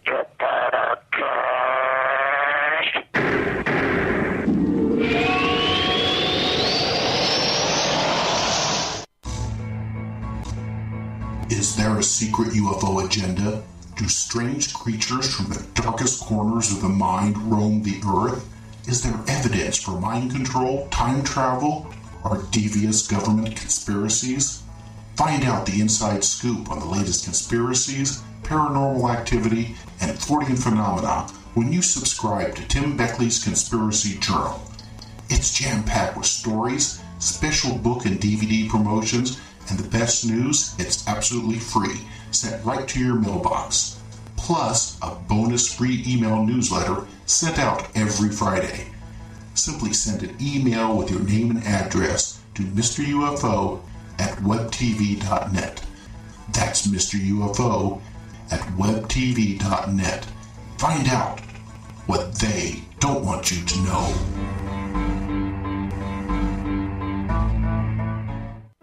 Have you ever felt like the United States government knows way too much about your financial affairs? I continue to hear stories about property seizures, frozen bank accounts, confiscation of stocks and bonds. It makes me wonder if the U.S. citizen will ever again have the right to life, liberty, and the pursuit of happiness. Unfortunately, with the Drug and Money Laundering Act, the IRS Revenue Ruling 6045 of 1984, and the Trading with the Enemy Act and Franklin D. Roosevelt's Executive Order of 1933, some precious metal holdings are subject to government intervention. For this reason, Midas Resources has prepared a report explaining the boundaries of trading precious metals privately. Whether if you have any intention of trading with Midas Resources or not, I have instructed my representatives to give this report out free. Call for your free copy at 1-800-686-2237. When investing, always proceed with caution. Again, call 1-800-686-2237. Exercise your legal right to trade metals privately. 1-800-686-2237. We all know that Berkey Water Purification Systems are the most trusted name in water filtration. As an authorized Berkey dealer for over 6 years and serving thousands of satisfied customers, the Berkey Guy offers amazing specials for Berkey Water Filtration Systems. The Berkey Light Systems include a set of self-sterilizing and recleanable black purification elements that purify water by removing chlorine, pathogenic bacteria, cysts, and parasites to non-detectable levels and remove harmful chemicals such as herbicides and pesticides. Order the Berkey Light System today, complete with 2 black Berkey elements for only $231, and the Berkey Guy will ship your order free of charge. With the purchase of a Berkey Light, the Berkey Guy is also offering a set of fluoride and arsenic filters for only $39.99. That's over 30% off the retail price. Call the Berkey Guy at 1-877-886-3653. That's 1-877-886-3653. Or order online at goberkey.com. That's goberkey.com today. Can Heart and Body Extract help with other ailments besides heart conditions, high blood pressure, clogged arteries, or unbalanced cholesterol? It did for Karen. I've been using Heart and Body Extract for approximately 2 weeks. I've had an earwax buildup problem for many years, with over-the-counter stuff not working at all. I had very poor hearing due to this earwax buildup. Well, after 2 weeks of taking Heart and Body Extract, my earwax buildup almost completely cleared up. Could this be the effect of better body circulation? Heart and Body Extract is an effective 100% organic nutritional supplement specially formulated to allow your body to heal itself. My hearing is almost completely back to normal. I'm amazed. Order by calling 866-295-5305 or online at hbextract.com. That's 866-295-5305 or hbextract.com. Heart and Body Extract for long and healthy life. We'd like to hear from you. If you have a comment or question about the Paracast, send it to news@theparacast.com. That's news@theparacast.com.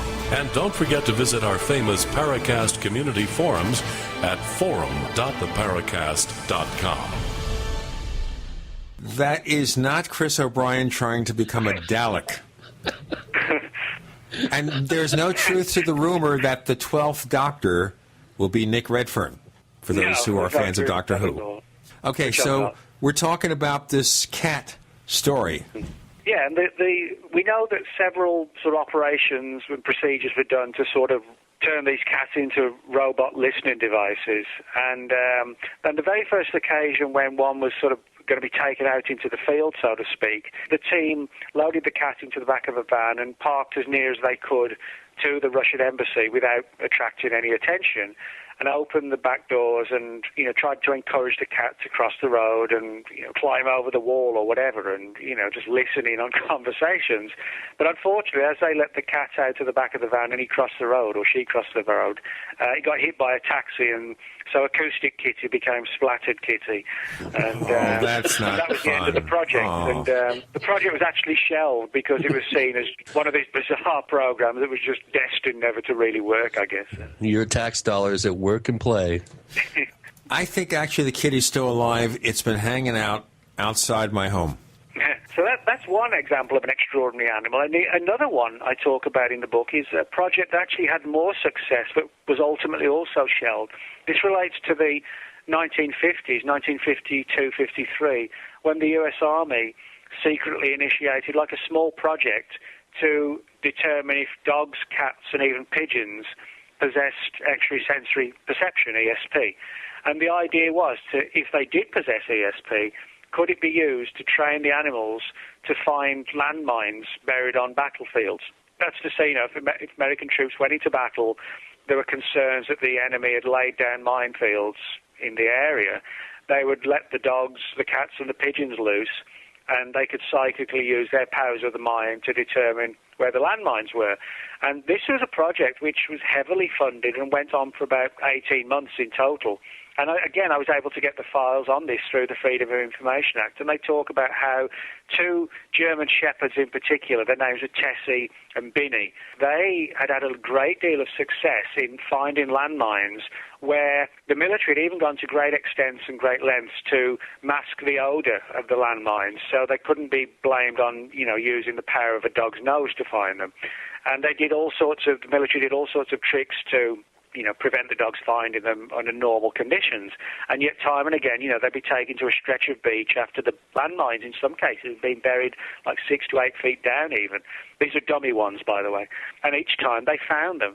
But the problem was, on occasion, the dogs would hit the beaches and they'd just run and play. They couldn't be controlled. And so the program was actually eventually shut down, not because there wasn't a significant amount of success, but because the dogs sometimes got too overexcited, and so it was unpredictable. The success, they couldn't understand how and why it worked, but they were sure that it did work. But the dogs couldn't be, they didn't follow orders like troops would. They were their own masters, so to speak, and it was seen as a bit too hazardous and unpredictable. So it was all just closed down. But everybody on the project agreed that they really had some good successes, in terms of using ESP. It was dogs being dogs. Yeah, exactly. Dogs were being dogs, sometimes at play and sometimes at work, but unfortunately the military wanted them always at work. So. That doesn't work at all. That doesn't work at all. Dogs like to play. And particularly if you're going to take dogs to a beach, they're going to see the beach, the sand and the water, and they're going to want to, just have a good time. So. I never thought my dog being used for any real purpose other than having fun. Oh, but he's so cute, Gene. That's true. And he likes everybody. I don't want to make the dog feel jaded about what the world is really like. Now, expanding on your stuff, we touched upon this in the previous segment, but how far did you expand things beyond the USA? One of the things I found was British government files on what are known as ABCs, or alien big cats. And this is a phenomenon that is heavily reported across Britain, where every year people see what sound like large black cats, like huge black leopards. And there shouldn't be anything like that running wild in Britain. There are no large indigenous cats anywhere in the UK, or there shouldn't be. The largest cat beyond a domestic house cat is called the Scottish wildcat. And it sounds kind of impressive, but it's actually barely any bigger than a normal cat. But it actually is quite ferocious, and they will attack people. But, they're just regular-sized cats for the most part. But people see, things from the size of like mountain lions roam in the UK. And again, using freedom of information regulations in the UK, I got hold of a lot of reports where police forces around the UK had actually got a lot of files and records on file concerning sightings of these large cats. And on a number of cases, the force helicopters have been sent out with night scope equipment and heat-seeking equipment to look for these cats. So the reports are taken very, very seriously. Now, to date at least, nobody's been killed by one of these cats. They seem fairly happy to sort of stay in the background and just live on, animals in the wild. But I think there's probably some government concern that if one of these things was ever caught or killed, hysteria would break out, and particularly the tabloid media would start talking about killer beasts being on the loose and whatever. So it's clear from the files that I don't think the government has... Well, I say that I don't think the government has proof that these cats exist. There are rumours that the military and the government have shot several of these cats and hidden the evidence because they don't want to provoke hysteria and concern. But it's clear from the files that they do play down the presence of these big cats in Britain because of the fear, of things spiralling out of control, etc. That's an interesting area. And I also cover a number of other nations in the book, one being Australia. This in relation to a creature known as the thylacine. The thylacine was a real animal that supposedly became extinct in the mid-1930s. And it was a marsupial, that's to say, like a kangaroo. It carries its young in a pouch. But it looked like a cross between a German shepherd, a coyote, and a tiger. And had these large stripes down its body. And it could actually open its jaws like a snake can, almost like dislocate its jaws to have them almost like running 180 degrees parallel to each other. I, again, through freedom of information, got hold of files showing how various arms of the Australian wildlife agencies had actually been monitoring reports from the thylacine and sightings right up to the present day. It makes a sort of fascinating reading. These weren't so much classified and secret files, but there were just records where dossiers had been put together, and over the years, they paint this fascinating picture of this creature that pretty much everybody says there's no way it can still exist.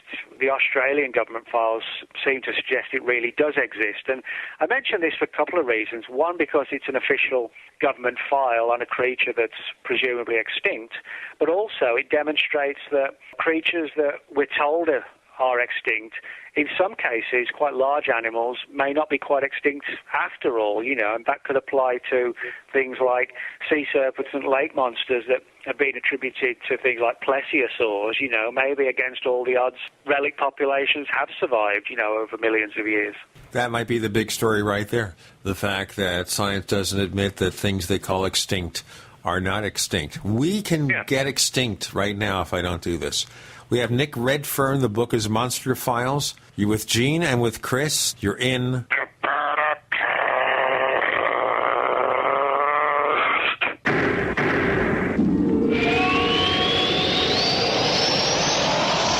The GCN Radio Network, providing the world with hard-hitting talk radio. GCN. Great talk radio starts here. Graphic Converter is the image manipulation tool for the rest of us. It does not use any database. You get full control of all your files. Want to view the images of a folder? Drag it into Graphic Converter, and a powerful browser opens up to show your image files. You could use it for slideshows. You could use it to import images from digital cameras or from scanners. Need to do some image editing? You can do that too in Graphic Converter. Also print catalogs. Convert from so many formats I can't even list them. Download now to see if Graphic Converter is good for you, like 1.5 million other users. Guess what? You could save money when you buy Graphic Converter. Use the coupon code Night Owl. Use the coupon code Night Owl to get a special price for Graphic Converter. Go to lemkesoft.com. That's LEMKE soft.com. lemkesoft.com. LEMKE soft.com. The government's Department of Homeland Security is buying up loads of ammo. At the same time, they're restricting civilians' rights to own and purchase firearms. Can you put two and two together? Infidel body armor can stop every round, including hollow points and .308 sniper rounds. Is reasonably priced and fully legal. But for how long? Go to InfidelBodyArmor.com, spelled INFIDEL bodyarmor.com. Infidel Body Armor. Just won't quit. We the people grow cotton, weave fabric, engrave ink, embed strips and fibers to protect from counterfeit, then carting to a private bank, having it led back at interest, forcing taxes to service debt. This capitalism, or was Jefferson correct when stating a central bank issuing the public currency is a greater menace to the liberties of the people than a standing army? Hi, Ted Anderson. I'm placing a free silver dollar in a book that explains our monetary system. Call for your copy, 800-686-2237. It's time to understand the system. Call 800-686-2237. That's 800-686-2237. Being prepared against possible food shortages and economic collapse is not complicated. Just remember 2 words: disaster stuff. Add .com after those 2 words and you've got just one site for all your preparedness needs. Disasterstuff.com prepares your family against food shortages with Linden Farms freeze-dried foods in buckets or Gourmet Reserves freeze-dried food in numbered 10 cans, both with free shipping. Purify and rid your water of contaminants with a Big Berkey or other Berkey system and get free shipping, plus a water level spigot or fluoride filter at cost. And protect your radios and other electronics from EMPs with our EMP Faraday bags, starting at just $5.90. When the food shortages and economic instability happens, be ready with all your stuff from disasterstuff.com.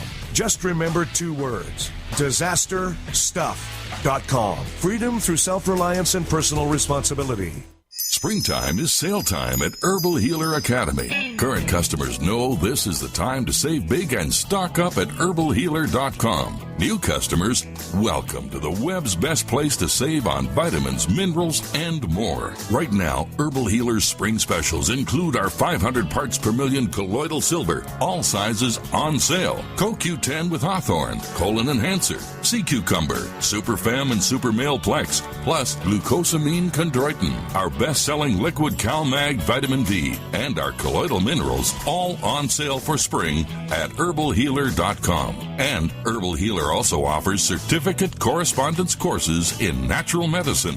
Enjoy same-day shipping and free online newsletter. Log on to our nation's leader in supplying quality natural medicine and education since 1988. Herbal Healer Academy at herbalhealer.com.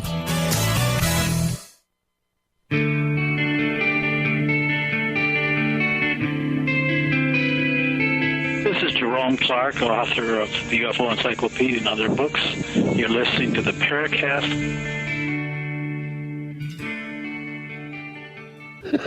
Was that your Bigfoot bumper? I thought that was his Dalek bumper. He wants to sound more like a Dalek. Exterminate! I can't do it. That was kind of like me being possessed and doing some weird, I don't know, occult ritual, maybe something like that. I don't know. Nick Redfern is not a Dalek, ladies and gentlemen. It was actually a little bit of my Lemmy impression as well. Lemmy from Motorhead, for people who don't know. Oh, yeah. Yeah, blame it on Lemmy. It's all his fault. It's the Ace of Spades. Exactly, the Ace of Spades, that's right, yeah. I couldn't resist. Okay, does the Pentagon have the body of Bigfoot on ice? Well, I mean, again, this sort of relates to the Mount St. Helens story, and one other one I have in the book, where this goes back to the early 1960s, where... Right, the Minnesota Iceman. Yeah, well, the Minnesota Iceman, that's a similar case where reportedly a body of one of these creatures has been found, and the story as it relates to Mount St. Helens and this 1960s case I talk about is supposedly the military got their hands on one of these creatures, and very weirdly it talks about how it appeared to be like just an unknown ape-like animal, but it had 32 teeth like a human. And very bizarrely, the story is that it had some sort of weird metallic device implanted or inserted under its skin. I think it was the left forearm or the right forearm. There was speculation, was it a tracking device or some sort of bugging device? And if it was, who on earth or off it, put it there? But it's a very weird story. It was given to me by one guy who got the story from his grandfather who served in the military. So, it was a little bit of a friend story. But, he went on the record with his real name and his grandfather's real name. But it's one of these stories for which nothing official has ever surfaced. And, and I note that in the book. I point that out, the fact that, it's one of these cases where it's take it or leave it. But, I often, with the witness's permission, publish these because when you reach a stumbling block and you've got no documentation, sometimes just relating the bare facts brings forward other people who say, well, I knew something about that, and then that can potentially open another door. So that's why I included it. But, it's a bizarre story when it goes from the military investigating or autopsying what seems to be a gorilla, and then or an unknown type of gorilla or ape, and then they suddenly stumble across this weird device implanted in its arm. And it wasn't done by one of our military. Well, no, the story was that the reason why the Bigfoot was dead was because it was reportedly shot outside of the NASA installation, outside the boundaries. And the reason it was shot was because reportedly there were weird lights seen hovering over the woods the previous night, and one of the guards got panicky and shot into the heart of the woods where you could see these big shadowy things moving, and reportedly killed the creature. So not only do you have this creature with this thing in its arm, but it's the sighting of it and the exact location tied in with these weird, like basketball-sized lights hovering over the surrounding woods as well. From the Yikes Department. Yeah, exactly. Yeah. The Bureau of Yikes. Yeah. Was that outside of Redstone? It was a NASA installation in Ohio. I forget the name of it. Oh, in Ohio, okay. Yeah, but it was in Ohio, yeah. And it was sort of 1962 or 3, I think it was. Well, kind of during that same time period, a little later, you have the infamous Minnesota Iceman. Now, you came up with some interesting new information about that I was unaware of. Why don't you give us a quick thumbnail sketch of this particular case? It's pretty interesting. Ivan Sanderson, the famed, almost legendary cryptozoologist, evidently had some time to examine this thing as it was encased in this block of ice. Why don't you give us a thumbnail sketch? Well, yeah, the story of the Minnesota Iceman goes back to the mid-1960s, and a guy named Frank Hansen.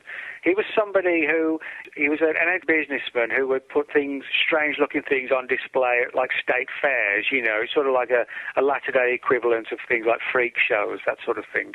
Hansen had this ape-like or semi-human, primitive-looking creature encased in a block of ice that he would put on display that became known as the Minnesota Iceman, because one of the theories was that it was shot dead in Minnesota. But the other story was that it was a primitive humanoid ape-like creature shot and killed by U.S. forces in the Vietnam War and then smuggled back to the U.S. in a body bag and actually handed over to an anonymous millionaire who had apparently arranged or knew the creatures lived over there and arranged to be brought back to him. Now, there's a lot of debate as to whether or not what Frank Hansen had on display was a real creature, or was it a sophisticated mock-up, like a dummy? Or there's a second theory that the original creature that Hansen had on display was the genuine article, but then it was returned to this anonymous millionaire, and Hansen wanted to continue promoting it and earning money, so he had a dummy model made to the same specifications and put that on display. Now, whatever the answer is, we know that the latter version was a dummy, and it's actually on display now. It's a place called the Museum of the Weird, which is in Austin, Texas. You can go down there and see the one that Hansen put on display for like the last 20 years, but the first 10 years is the one that sort of interests us more. Now, there was a lot of talk at the time that it was a primitive human, not an unknown ape. And this rumor got back to the FBI, and because the FBI heard a rumor that not only was the Minnesota Iceman potentially a primitive human, but had been shot, then the whole issue and the legislation surrounding, well, does that mean it was a murder? That sort of cropped up.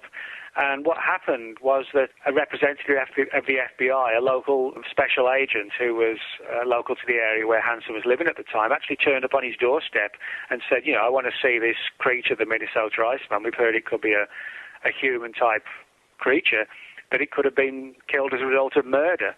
And so Hansen was a bit concerned and agreed, obviously, to show it to the FBI. And but he said, well, I think it's just an ape. And he looked at it and said, well, yeah, it looks like an ape, and whatever type of ape it is, it's still an ape.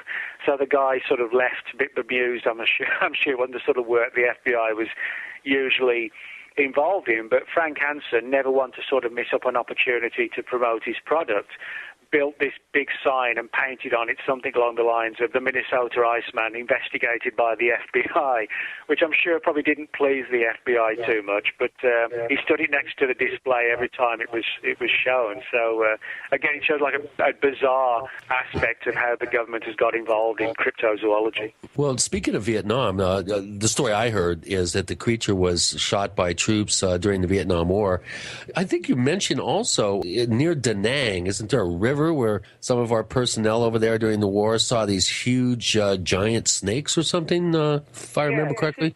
Yeah, this is a story I talk about in the book. Again, it's a document I actually stumbled upon while not actually looking for anything along these lines. And it talks about a place called the Han River in Vietnam, which during the Vietnam War was a very strategic place. Nearby there was South Vietnam bases, which were friendly to the U.S., and military personnel from the U.S. were stationed there. The documents talk about how on one occasion, or actually two, because there's like a reference to like a memory of a similar sighting occurring about 4 or 5 years previous. But this was sort of the mid to late 60s when the crew of a helicopter were flying over the Han River. And as they were sort of taken to the skies, they reported seeing this large snake-like creature swimming below the surface of the water. Now, had it been dark in colour, they wouldn't even have seen it, but it was reportedly like a bright yellow colour and was sort of clearly visible, and they could tell it wasn't, like a log or a weird-coloured tree or anything like this. It was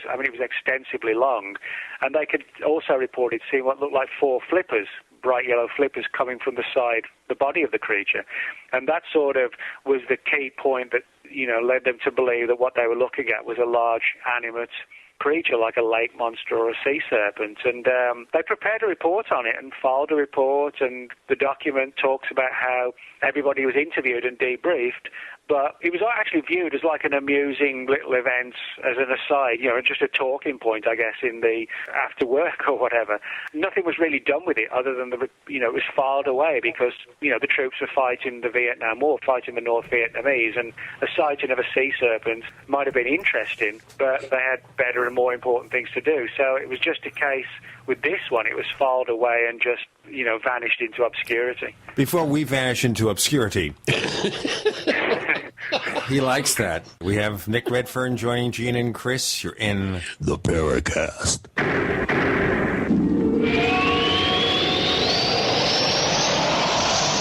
America's #1 source for independent talk radio for over a decade. We are the GCN Radio Network. If you want to get your website online and you need reliable service, first-class service at the lowest possible price, there's only one place to go. Well, DreamHost has a special promotion with our show where they'll offer you unlimited disk space, unlimited bandwidth, one-click web apps such as WordPress, 24/7 support. You can save over $55. You want to know how? Go to dreamhost.com/radio, dreamhost.com/radio. Whether it's personal mail, whether it's business email, you want reliable, dependable delivery, freedom from spam, freedom from viruses. Well, Polaris Mail offers professional email hosting services for your personal or small business use. Each account uses 25 gigabytes of storage, an easy-to-use webmail interface, and full mobile sync. Sign up today for a 30-day free trial at polarismail.com, polarismail.com. So, a natural disaster strikes, and out goes your power. You risk losing stored food in electric freezers and refrigerators. Your options: lose all that expensive food and medication, fire up a noisy gasoline-powered generator, or switch now to a propane or natural gas-powered refrigerator from Ben's Discount Supply. Ben'sDiscountSupply.com has a complete line of propane-powered refrigerators. Freezers in sizes ranging from a small camper cooler size up to a whopping 21 cubic foot refrigerator freezer or a 22 cubic foot deep freezer. In stock and ready to ship anywhere. Ben'sDiscountSupply.com also stocks a full line of solar-powered appliances to get you completely off the grid. Check out Ben'sDiscountSupply.com or call 800-771-7702. That's 800-771-7702. Or click Ben'sDiscountSupply.com for camping, home, or bug-out location. Bank on Ben'sDiscountSupply.com. Your home alarm works after an intruder is inside your home, but real home security begins before intruders enter. Burglaries and home invasions are at an all-time high, and crime is skyrocketing in rural and suburban areas. 85% of break-ins are through a door, and police response is often greater than 20 minutes. You can't afford to wait that long. Stop burglars with police-tested and recommended Easy Armor from Armor Concepts. Easy Armor keeps intruders out. It's barely visible and installs easily. Easy Armor reinforces a door's weak points, comes in 3 colors, and is guaranteed to stop kick-ins. Get Easy Armor now and get peace of mind. Order by calling 888-58-ARMOR. That's 888-582-7667. Or go to easyarmor.net. Spelled EZARMOR.net. Special offer only available to GCN listeners. Ask about it when you call for your Easy Armor today from Armor Concepts. Ultimate door security made easy. Pharmacist Ben Fuchs has learned the importance of good fats for good health. Good fats are essential fatty acids, and they're called essential because they're necessary for good health. That's why he uses Ultimate EFAs from Longevity. Among the fats, the most powerful are 2 fats that are referred to as essential fatty acids. Now, nothing in the world of nutrition is more important than essential fatty acids. The word essential means you better get it in your diet or you're in big trouble. Essential fatty acids are perhaps the most multifunctional and versatile of all the essential nutrients. Essential fatty acids are not just important for the heart, they're important for everything in the body. To get the essential fatty acids that are so important to your body, order Ultimate EFAs from Longevity by calling 866-735-2470. That's 866-735-2470. Or on the web at brightsideben.com. That's brightsideben.com. Order today. This is Leslie Kane, and I'm with the Coalition for Freedom of Information, and you are listening to the Paracast. Nick Redfern, author of Monster Files, joining Gene and Chris in the Paracast. There's so many thousands of questions we can get to. I'm going to go catch as catch can with a few others here. And that is, the U.S. government, any suggestions, ideas, what they might know that we ought to get our hands on?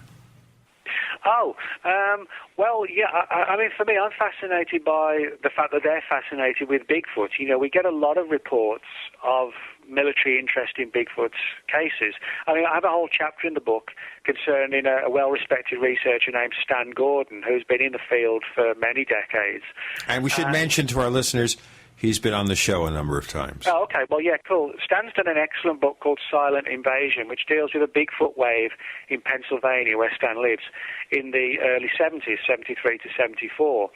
And at the height of Stan's inquiries, he got a lot of reports suggesting local military and government involvement and interest in these cases. And Stan himself was visited by 2 government representatives who said, you know, keep us informed. It wasn't like a sinister Man in Black visit or a threat. It was just, hey, you know, if you uncover anything interesting, just keep us informed. We're looking into this.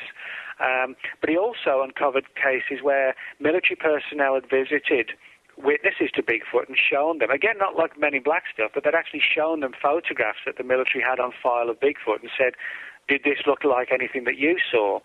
And what's interesting is that all the cases that Stan found where the military had taken an interest in Bigfoot, they were all associated with other phenomena as well, like strange lights in the sky, like people going into trances even when the creatures appeared, and these animals vanishing again in like flashes of light.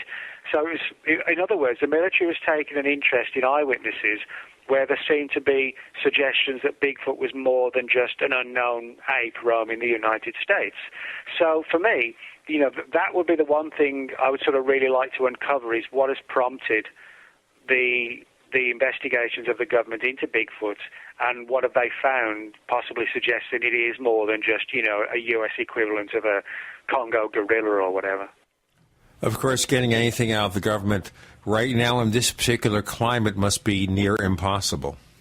Well, yeah, I mean, that's why a lot of the stuff I uncover is historical, because, you know, the older material is more likely to be officially declassified. And that is the case, you know, in today's world. You know, the legislation over determining what can be declassified and what can't be declassified. You know, the files are scrutinized for a far greater time period to ensure nothing that affects national security is released. But, you know, these older files from the 40s and 50s, you know, there's less concern about those because it's a long-gone era. The people involved are long gone as well.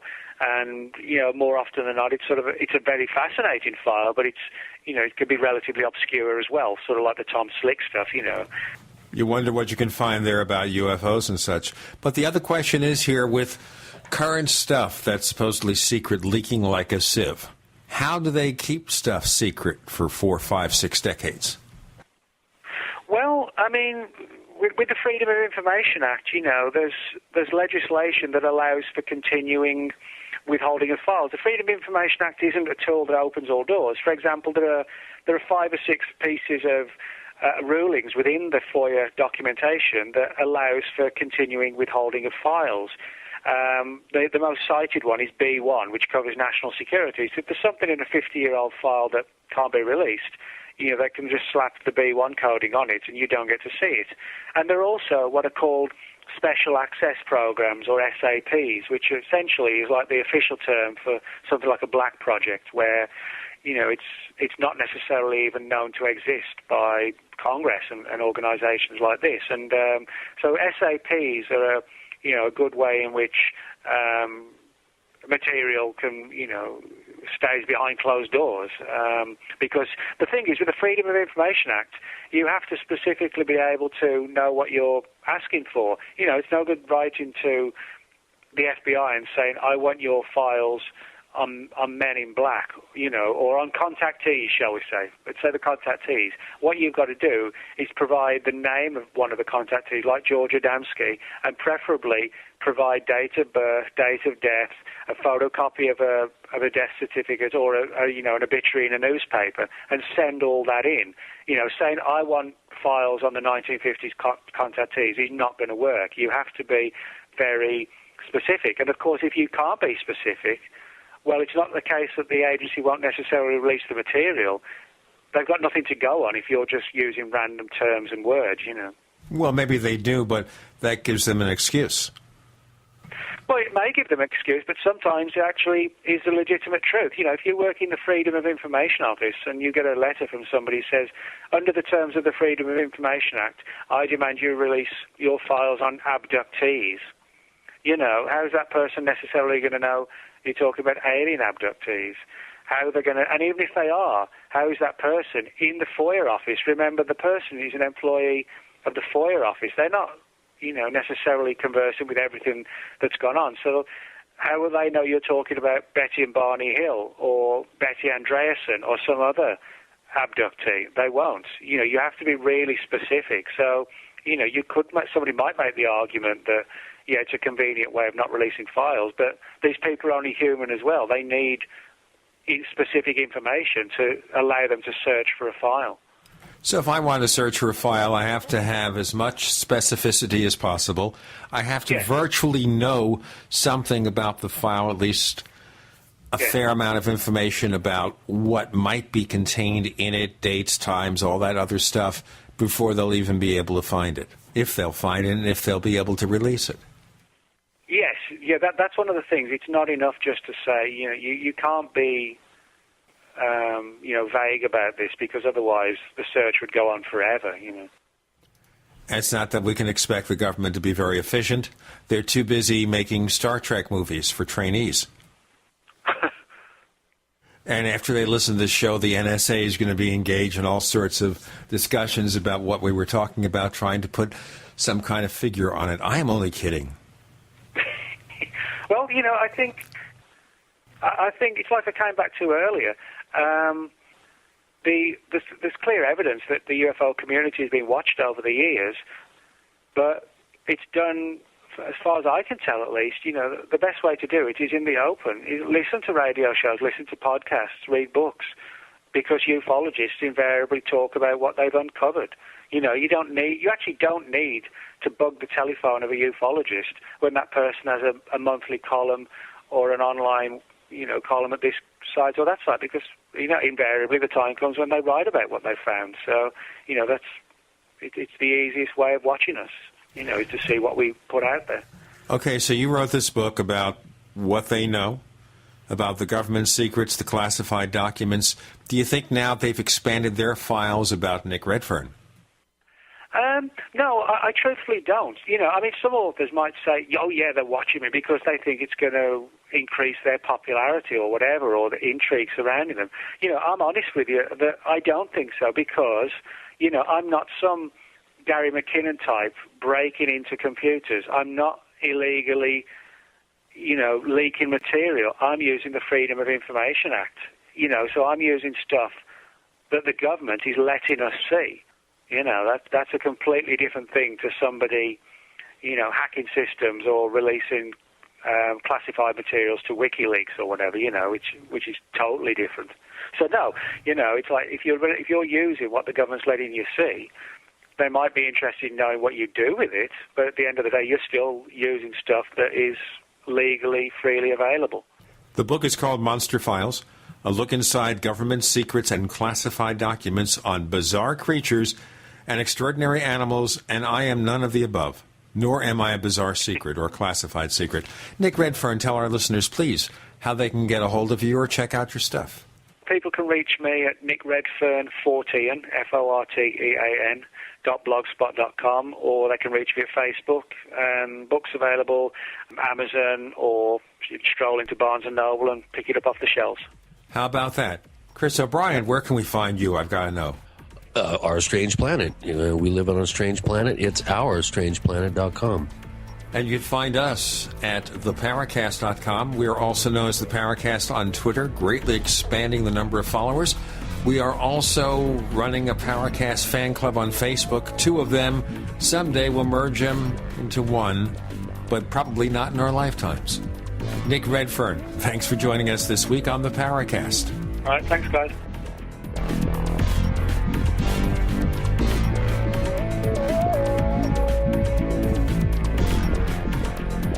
The Paracast, featuring Gene Steinberg and Christopher O'Brien, is a copyrighted presentation of Making the Impossible, Incorporated.